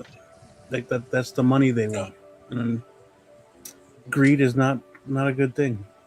No. That's what it is, though. Even with Star Wars, I mean, you started after 77, you had all of these horrible sci-fi movies coming out, like, and because they see something hits, and now you're going to get, and you can almost guarantee it, you're going to see in the next 3 or 4 years, you're going to see a bunch of low-budget movies from people that were doing short films on YouTube because Obsession and back rooms or whatever, and I get it, but at least in that respect, they're not going to go out and hand $100 million to somebody that's making interesting films on YouTube. So at least you won't have that. So, but maybe they'll learn to go back to making lower budget films. You can make 10 films for the price of all this other stuff you're doing. And if a couple of them don't hit, you're okay. Yeah, they don't keep going. Yeah, did you have one, Beam? Do you have a movie in mind? Or as far as number one movies? Or just top movie with. My number one movie of all time was from 1982, and it was that's what kicked off the summer of '82, and God, that was it's $20 million to make, and I think it made $70 million worldwide through its run. What? Any guesses? Oh, okay. I was Caddyshack. No. Caddyshack. 20 Terminator. They wish they had 20. Is that 82? No, I'm guessing. No. I don't know my years. 82. 82. Terminator was not 82. No. I know. Mr. I know Mom. Mr. Yeah. Oh yeah. Well, Blue would know. Yeah. Yeah. Go ahead, Blue or Beam. Go ahead. We don't know. We give up. It's Conan the Barbarian. Conan. Okay. That is a really good movie. That's my favorite soundtrack of all time. Yeah. It's a Great good one, too. Mm-hmm. And John Milius did a great job. Yeah, that is a good one. That's another movie that has no business being as good as it is. Yeah. Because, I mean, if you look at it back in the day, they would make barbarian movies, right? Mm-hmm. But not in our lifetime was that a thing. and then a guy who was not really a good actor, a body, you know, he wasn't a known quantity, like, and it's a really, really good movie. What made it work really well is he really didn't speak. Yeah. He didn't. He didn't need to. It was all action. It was everything. Yeah. Everything was through his actions. I mean, he did have, you know, of course, the speaking lines that he had, but they were few and far between, and it was all done with it was body acting. It was fucking fantastic. Yeah, and Arnold expressions. A story well told. Yeah. Real quick before we'll come back to that, but I know Tyler's kind of running on low juice here for his device. So before you drop out, man, Tyler, it was great to finally have you on here. Thank you for joining us. Hopefully, if you're willing, you're always welcome to come back, and you're able to join us again. No pressure, of course, but yeah, I'd love to come back. Yes, sir. Nice meeting you. Yeah, thanks, guys. Thanks for having me. It was really cool. Yeah, I'll have to check out your shows. Sounds cool. Yeah, speaking please of, do. Thanks for setting that up, Winman. Anything you want to plug or shout out there, Tyler, before you drop off? SomethingCrunchy.com. That's the website. You can get all of our episodes there. We're on all the streaming platforms, YouTube, TikTok at Somethin Crunchy, Instagram Somethin Crunchy, all the above. Nice. Yep, I will. Like I said, I'll put that in the description below. So if you guys want to check out any of their stuff, their content, show them some love. Yeah, be sure to do that. No G in something, by the way. No G. Yeah. Oh, something, I thought I missed it because I spelled crunchy wrong, but now I got to take the G out. Something. Somethin Crunchy. All right, something. cool. Yep. Well, thank you again, man. Yeah, appreciate you stopping by, taking some of your time from your busy day. I know you're a busy guy, so appreciate you. But yeah, no worries if you have to drop out. I definitely understand, and hopefully we'll see you again, man. We'll definitely keep in touch, though. Yeah, man. Yeah, for sure. I can't wait to be back. Thanks for having me. Awesome, guys. Yeah, Take man. care. All right. Pleasure to meet you, man. See ya. Later. All right. Sorry. Anything else you want to say on Conan? Oh,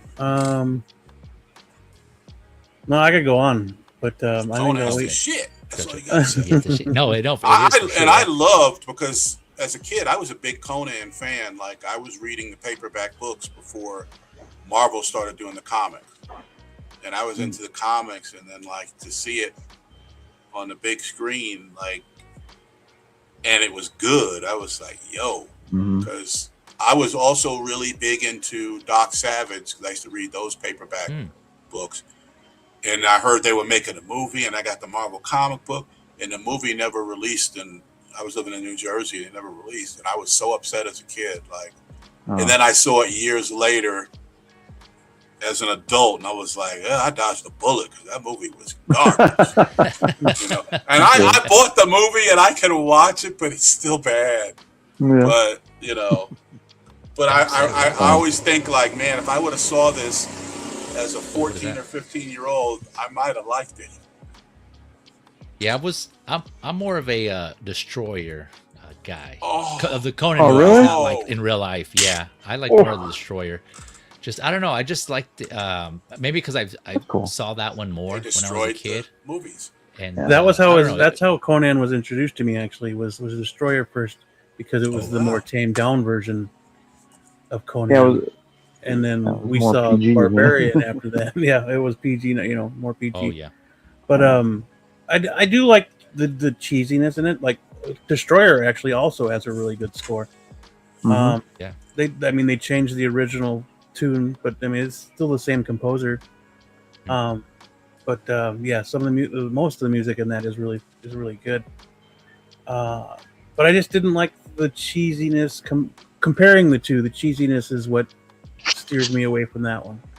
I see. Maybe I have to go back and watch them then, because I did buy the Chronicles on 4K. But I did like the quest and the story that they went on compared to like Barbarian, right? It was kind of like he was just like him going along, whereas like there was actual origin quest. Story, man. Yeah, the origin story, exactly. Yeah, but like I don't know, it just was more appealing to me in the Destroyer and that fighting that monster at the end, and just it was cool. You gonna say Blue? The first Conan, just came together with the right people. Everybody had the heart in it. You could tell when they made it, and how beautiful it was. And then Destroyer seemed like a franchise film. like they needed to make a number 2 because Barbarian was so successful. It's like Ghostbusters.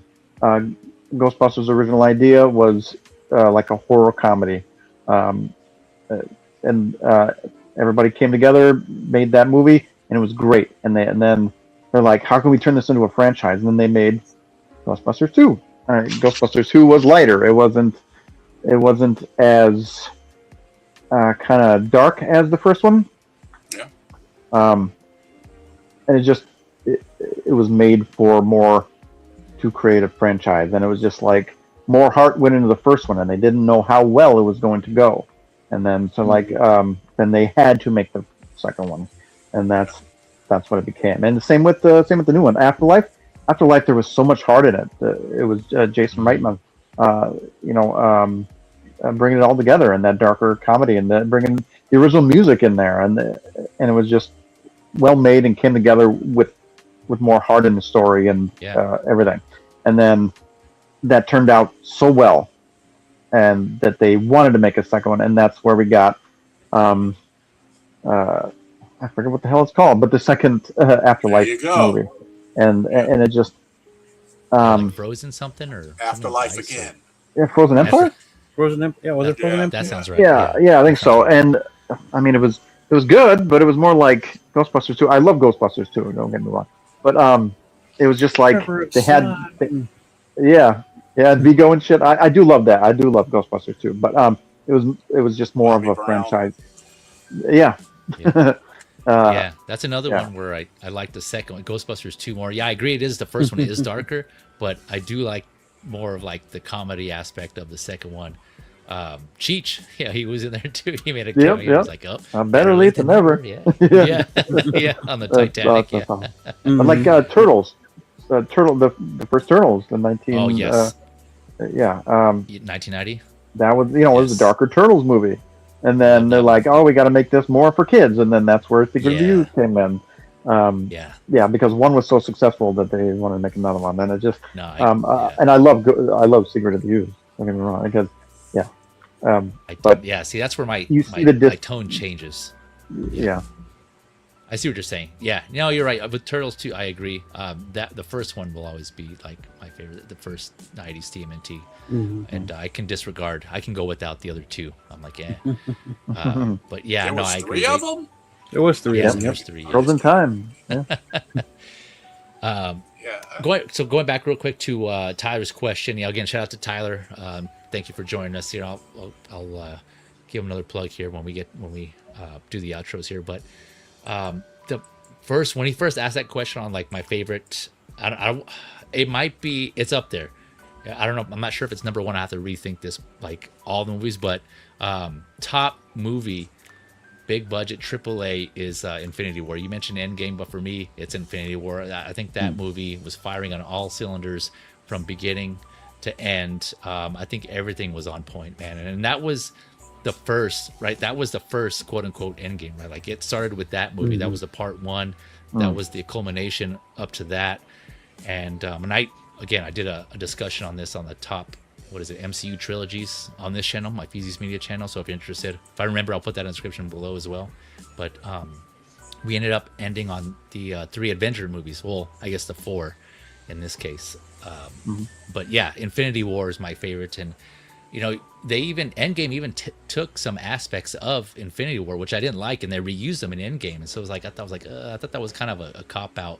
Don't get me wrong, Endgame had the ultimate scene, right? The Avengers Assemble is awesome. That, like in any MCU movie, I think is top tier. But as the movies themselves, I think Infinity War for me is my top. And it's just AAA, big budget. I think they did it right there. And I agree with you guys. That's just they've been trying to catch that ever since, but they haven't been able to do it. Which I don't know if that's good and bad, right? It's just good in the sense that like we have that. If nothing else, we have that to fall back on, and that's that makes those movies much more enjoyable and I guess if you want to call it valuable. Whereas like if they keep trying to capture the same thing, like capture that same lightning in a bottle, maybe those don't hold up as much. I don't know. I'm just kind of thinking ahead. I could be wrong, but so yeah, I don't know. That was just nobody stays on top forever. Exactly. I mean, that's a lot of movies the majority of which are very high quality. Yeah. Like you just can't. I mean, from phase 1 to phase, what was it, 3 or something like that? They made a shit ton of good movies. And I can't look at that first couple of phases and like, oh, I hate that movie. Like, I don't think. What was the second Thor movie? The Dark World. Dark World, yeah. Yeah, I wasn't a big fan of that one, but it wasn't like I never watched it again. Yeah. You know what I mean? Like, there's not like, if I'm gonna do the MCU thing, I'm not gonna skip movies. None of them are that bad. I'm like, oh, you know what? I know what happened. I'm not gonna watch that one. I'm gonna do it. And some of them are just smaller movies, like the Ant-Man movies. Yeah, Ant-Man was good. Yeah. Yeah. So, and I'm gonna tell you, like, originally, I forget. We were talking about. Damn. Radio so who was originally gonna direct the Ant-Man movie? Edgar Wright. Yes, and I'm a huge Edgar Wright fan, right? Yeah. And when he left that movie, I was like, "Oh, this sucks, man. Yeah, it's gonna suck, man. and This is gonna be hot garbage. No right, no deal. Yeah, right." And I loved it, and I never, because I was expecting to be like, maybe I'm gonna like it, but I'm gonna be like, Edgar Wright would have made this so much better. Because I want to say he directed it. He directed a lot of it, and then they reshot it with the new. He didn't direct any of it. He didn't direct any of it? Oh. No, because they had a huge. He was like, nope, a lot of it not seemed what quite I want Edgar to Wright. do. Well, I'm sure, because I know he was writing some of it. Co-writer, He didn't film any of it. Because he was like, nope. He realized what they wanted to do, and he left. And then they got the other guy, and I was just like, I'm not going to like this. That's Peyton Reed, and I'm like, I'm going to think, what Edgar Wright would have done would be so much better. And I was like, I didn't have no complaints. Never look back. And I mean, I love everything Edgar Wright has done. But, they did a great job with that, Mm-hmm. So, we'll see. Yeah. Man, it's always kind of always sucks to have those like what if situations. Like, what if Edgar Wright did take that on? What kind of Ant-Man would we have gotten? But then we wouldn't have gotten the one that we got now. Yeah, so it's always those situations. Yeah. Well, what if Oliver Stone had ended up directing Conan the Barbarian? Would have been totally different. He did have his hand in it, though. Was the original director for Conan the Barbarian? I don't know if I ever knew that, but he wrote it, right? Yeah. Yeah, he helped write too. Yeah. Yep. Yeah, so kind of like the Edgar Wright situation. Yeah. So.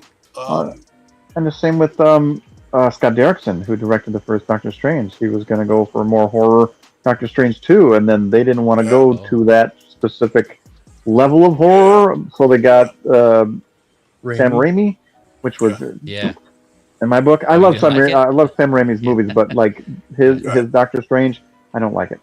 Yeah. Oh, okay, gotcha. I like that one. Yeah, I like it, I was a fan but of this one. and I'm a big Raimi fan, but I would have rather the original guy do it. Yeah. Mm-hmm. Yeah, So, but I would have. Yeah, that would have been. Yeah, interesting not to see. Danny Elfman. I know.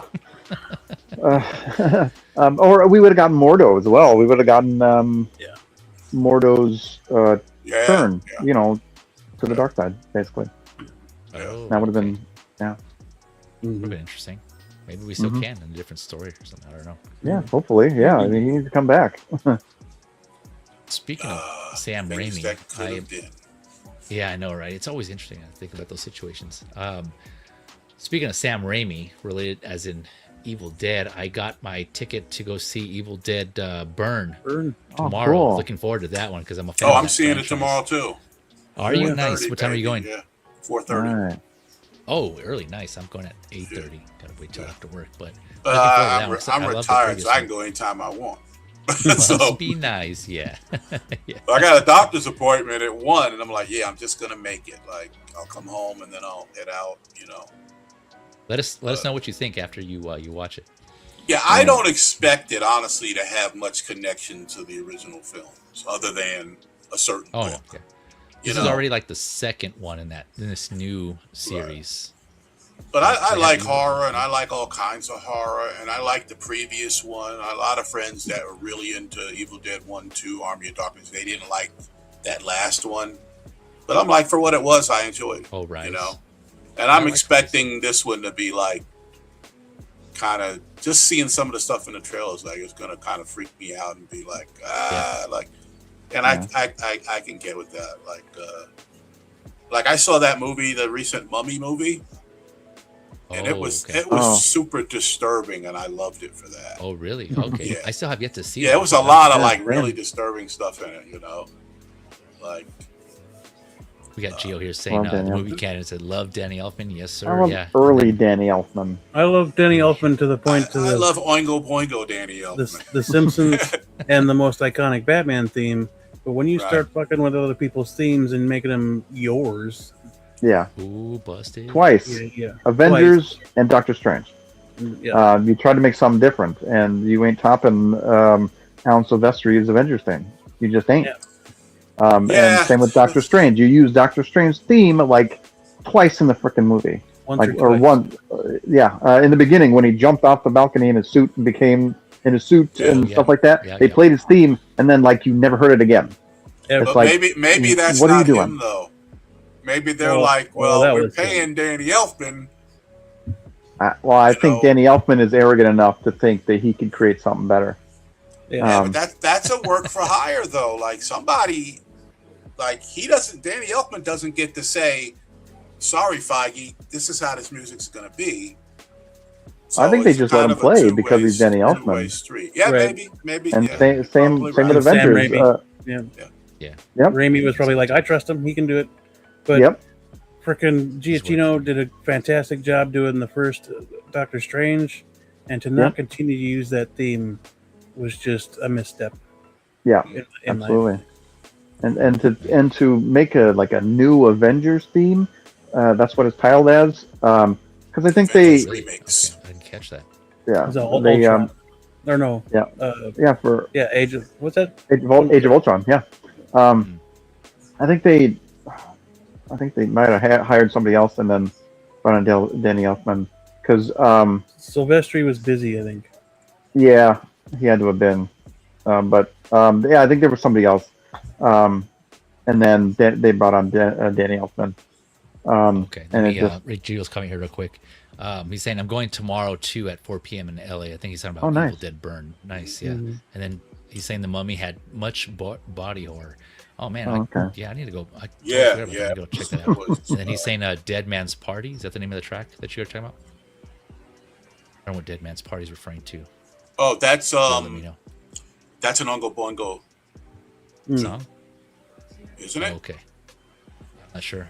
I guess I could say this. Ask Gio how much a movie ticket costs in LA where he goes. Like, not a matinee, but a regular price movie ticket. I'm curious. Hey, Gio, Winman wants to know how much a movie ticket costs there in LA. I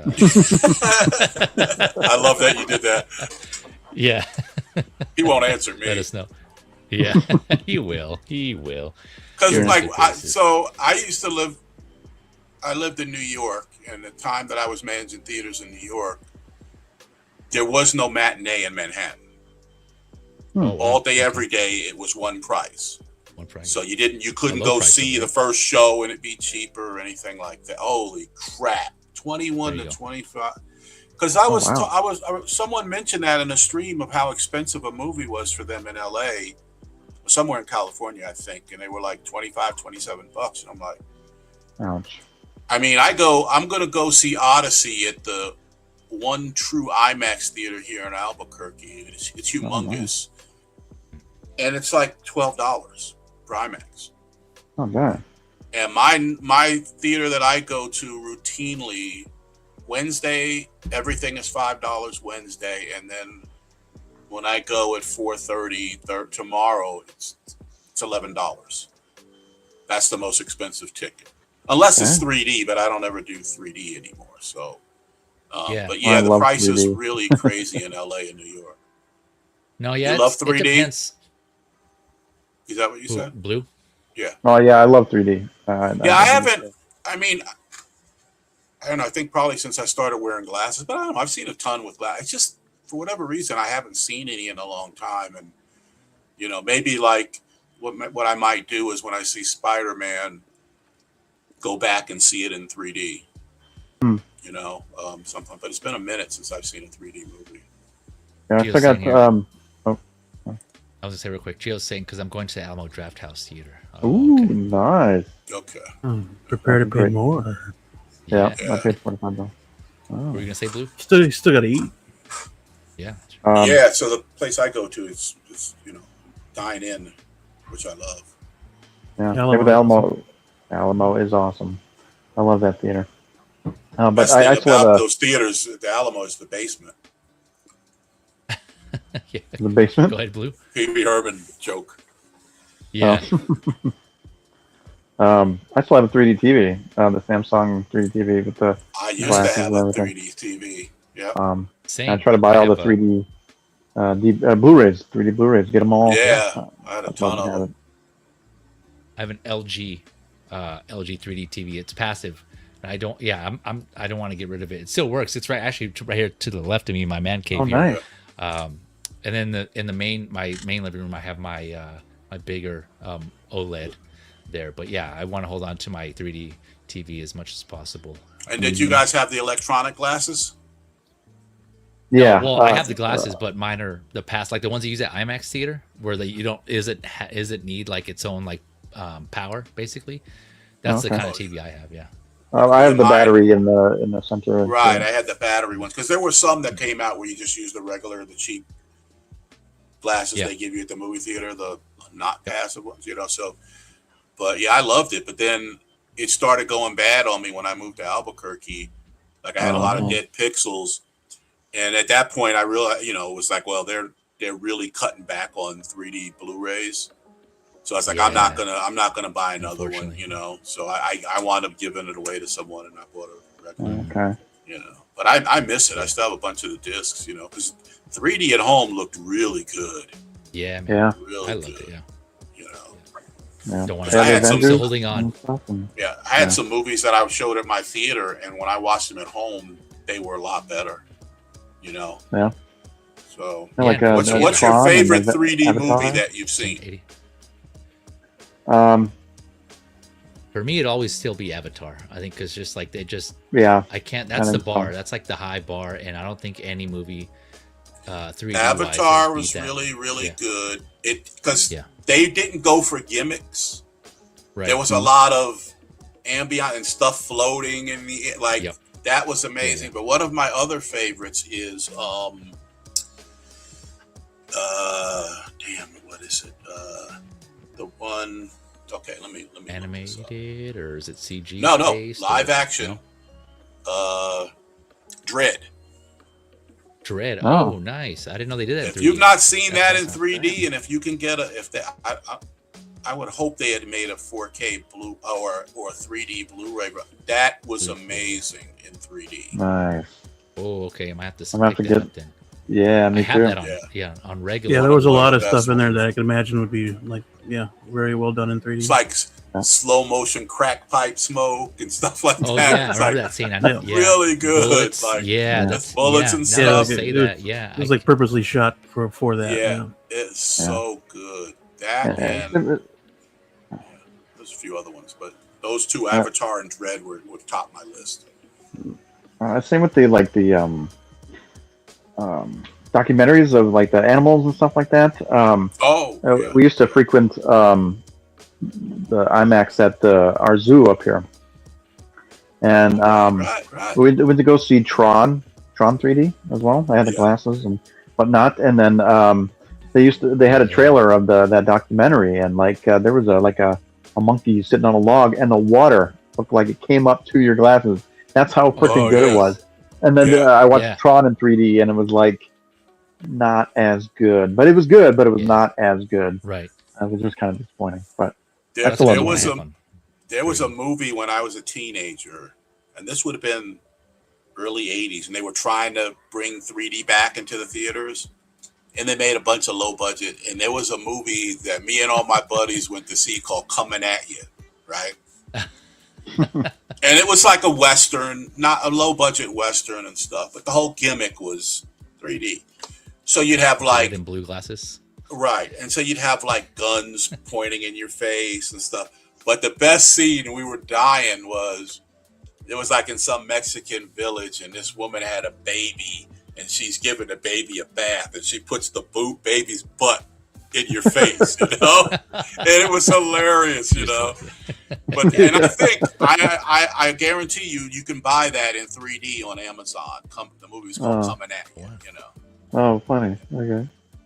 I gotta look up for Dread in 3D. I can't believe I missed that. Yeah, because I have, like I said, I have the 2D version, but yeah, I gotta look at 3D now. Yeah. But yeah, I was gonna say, touching back on the ticket prices. So yeah, I'm obviously in California as well, and it depends. Like we do at my nearest theater, we do have a matinee pricing, and it's like 13 and some change for us. But there are times outside of that, you know, where it goes up higher to like 17, 18, I think. I'm going off memory here. And there's like, we don't have 4DX at my local theater. Only the Regals have 4DX, right? And there's a Regal, I would have to drive a ways to go to that. But we have Cinemark, and Cinemark has just D-Box, and that's just the seats that kind of move and vibrate. They don't have the added stuff that 4DX adds, like the water and the wind and all that stuff. So it's just the seat moving seats. So I do use that to go see some movies, some of them like the ones that I feel like that are worth it, and that's been fun. But then those ticket prices are obviously going to be higher.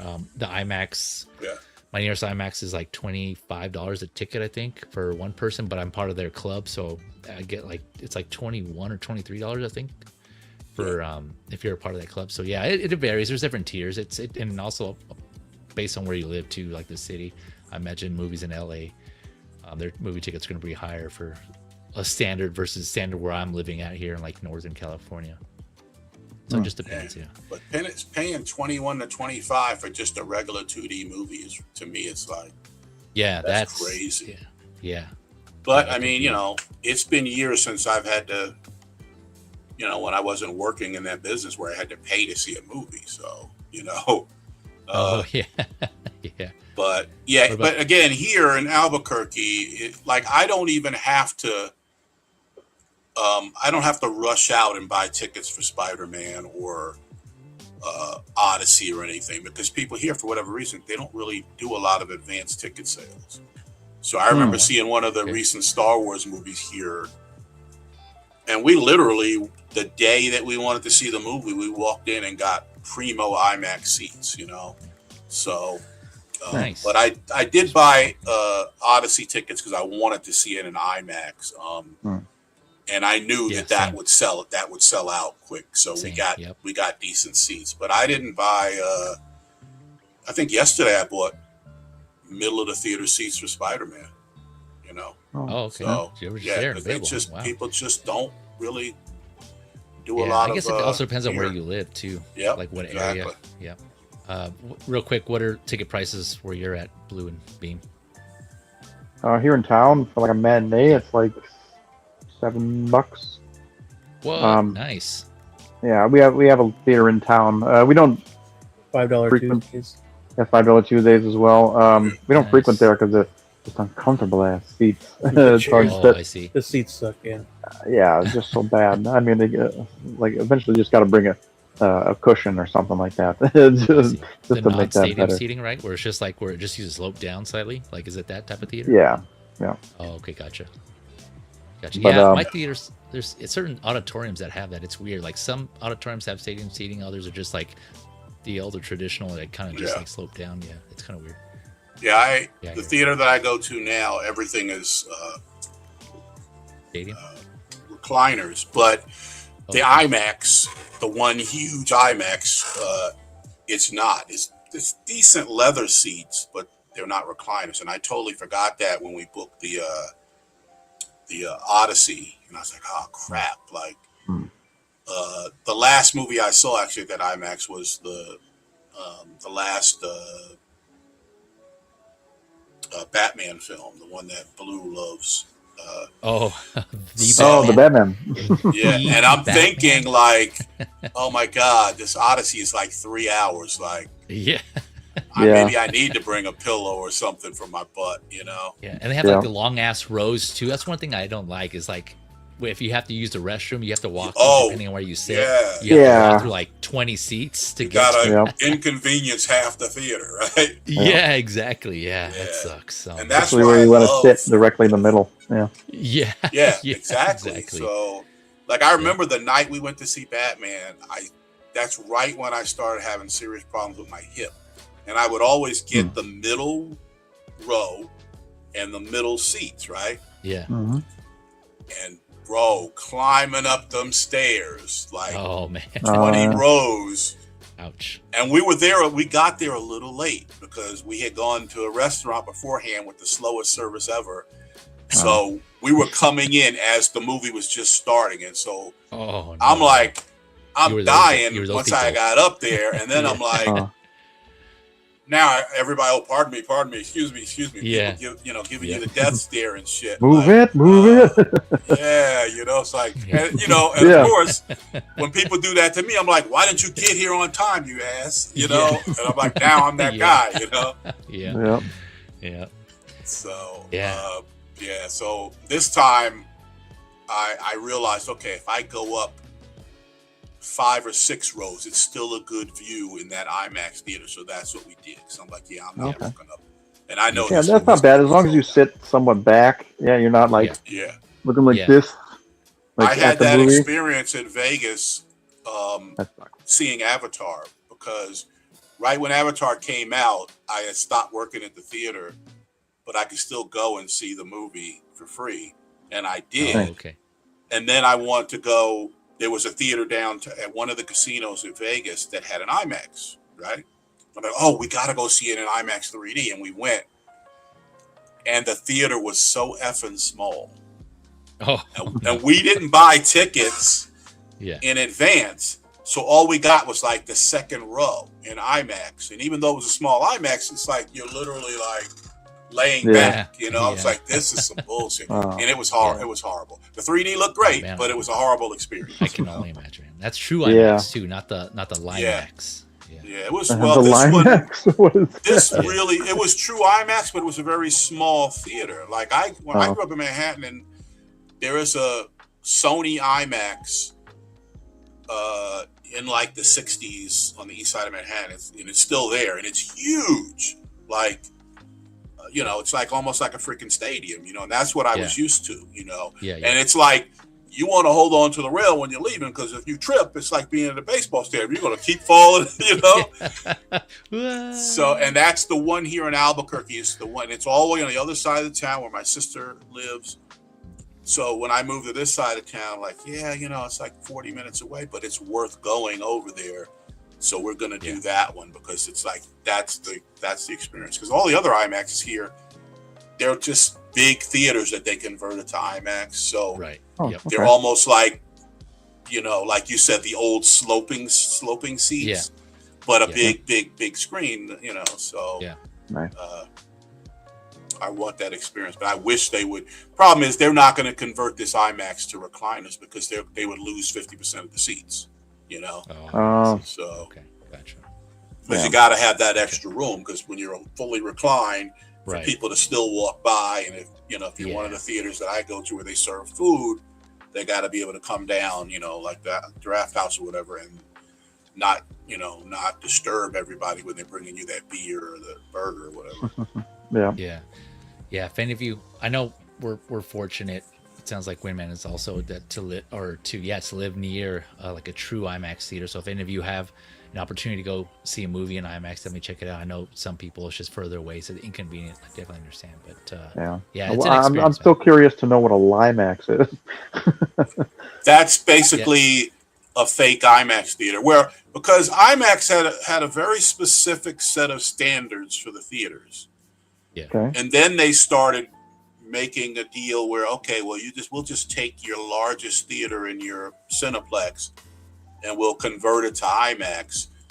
And, they could do the sound and a better projection and everything, but the screen is just not as big as what a true IMAX is, where it's like 8 stories tall kind of screen. You know what I mean? So that's what the faux IMAX or the Limax is, where it's not true IMAX, Funny. Okay. Yeah, it's that situation where they can give you the same branding. They can give it the same branding, but it's not like you'll know it's just like a smaller, regular box. kind of screen, or it's like slightly big. It's like a little bit bigger than a regular size screen. And I forget what the ratios are, but I think it's because they can, based on like how far the seats are from the screen, they're able to label it. I'm not sure. I can't remember what the criteria is. But yeah, it would be bigger than a regular screen for the IMAX. But usually, true IMAX screens, they have like their own building or their own portion of a theater. Yeah. At least the ones I've seen. I haven't seen it where it's connected to an actual theater because they're just that huge. You need its own space, and you can tell, man, it's big. It's definitely big. So don't be fooled if you are aware of one. I think there's a website too where it lists all the true IMAX theaters. If I remember, I'll put that in the description below. Yeah. Because like you'll notice when they do a movie like Spider-Man, this is a good example. So you can, or even Supergirl, it opens, they have those screenings on Thursday, but they were doing Wednesday shows. But the Wednesday shows were only for large format screens, which is IMAX or 4DX, or the chain I worked for, our version of IMAX was called DFX. Cinemark has one, I forget what they call it, but that's the only place you could see the movie the day early on a Wednesday was the large format screens, but there's a big difference between everyone else's large format screen and a true IMAX screen, which is just humongous. Cinemark is XD, I think. Yes, XD. Because I saw XD is where I saw Endgame, and it was really good. It was really well done. XD is awesome. Yeah, like I said, that's my nearest theater is a Cinemark theater, and they have XD there. Yeah. It's awesome. Some of the movies they have there is pretty good. But yeah, gentlemen, we are coming up on 2 hours. As usual, it's not what I had planned, but again, it just happens we have good conversation. We just keep things going, man. Again, that's the purpose of this stream. We didn't talk about TV at all, did we? No, we did. Yeah, which is fine. Maybe another future episode. That's cool. It's all good. Yeah, but no, thank you very much for joining me. Definitely appreciate your time. Again, even though it went over than what I was anticipating. Real quick, go around the clock and anything you want to plug or shout out. We'll start out with Blue.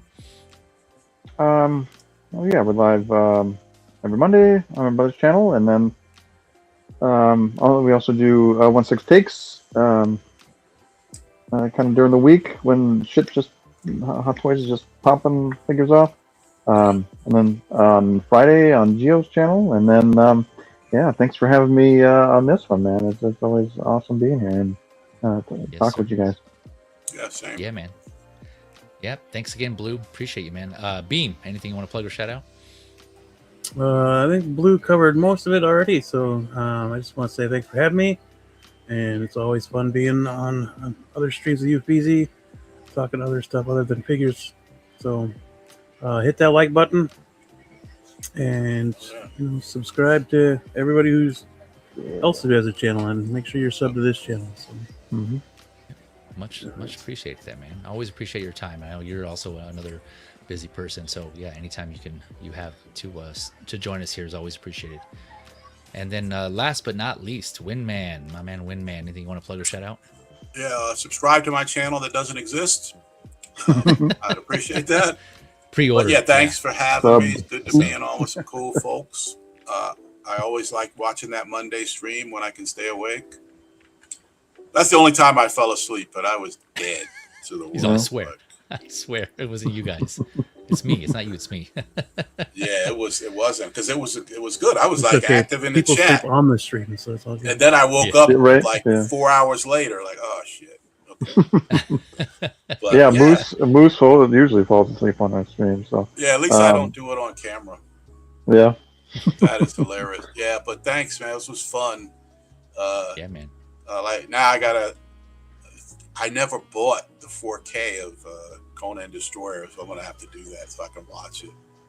Because when it first came on 4K, it was a 2-pack, and I was like, I don't want to buy that other one. Like, so I'm gonna wait till they break it out, and they did, and I bought it. But I'm thinking, I'll buy Destroyer to see if it holds up, because I'm sure it can't be as bad as I remember it, for one thing. Yeah, no, it's still good. It's still good. Yeah. Just not as good. Now you're ready to take on anybody. Yeah. Drunk as shit. Yeah. That's my homework. I got to finish The Room. I started The Room finally, and then I'm going to go back and watch the Conans again so I can give a fair comparison to both of them. But I refuse. Yeah. Get that Dread in 3D, baby. Oh, yeah, that too. Yeah. I got to put that on my list for sure. I'm assuming it got released in 3D, but... Pretty sure it did. Yeah. Okay, cool. Okay. Yeah. And Stranger Things also on Blu-ray. The whole series is up for pre-order. That's like right. Arrow. Yeah, Video. That's one. Arrow Video. Yeah, they make all the DVDs and shit, and that's cool. Get on buying, because physical media is where it's at. It's really. Yeah, I bought the first 3 seasons. Was it 3 or 2 seasons of Stranger Things? And it came in the VHS style. They were Blu-rays. That's cool. Nice. And then they stopped. They stopped making them. They didn't release no. the last couple of seasons. I was like, you guys, that sucks that you did that. And now they're coming out with everything, Yeah. So I like it enough that I'll buy it. But I liked having that fake VHS boxes. Yeah. Yeah, they could fit at least maybe 2 or 3 DVDs in a VHS kind of ish case. That'd be cool. Yeah. Yeah, it's definitely one I want to get for physical media. Stranger Things. Yep. Yeah. Just to own it forever. Yeah. I completely forgot about that. Arrow Video doing that. I was considering that too. I'm gonna have to go back and look at that one as well.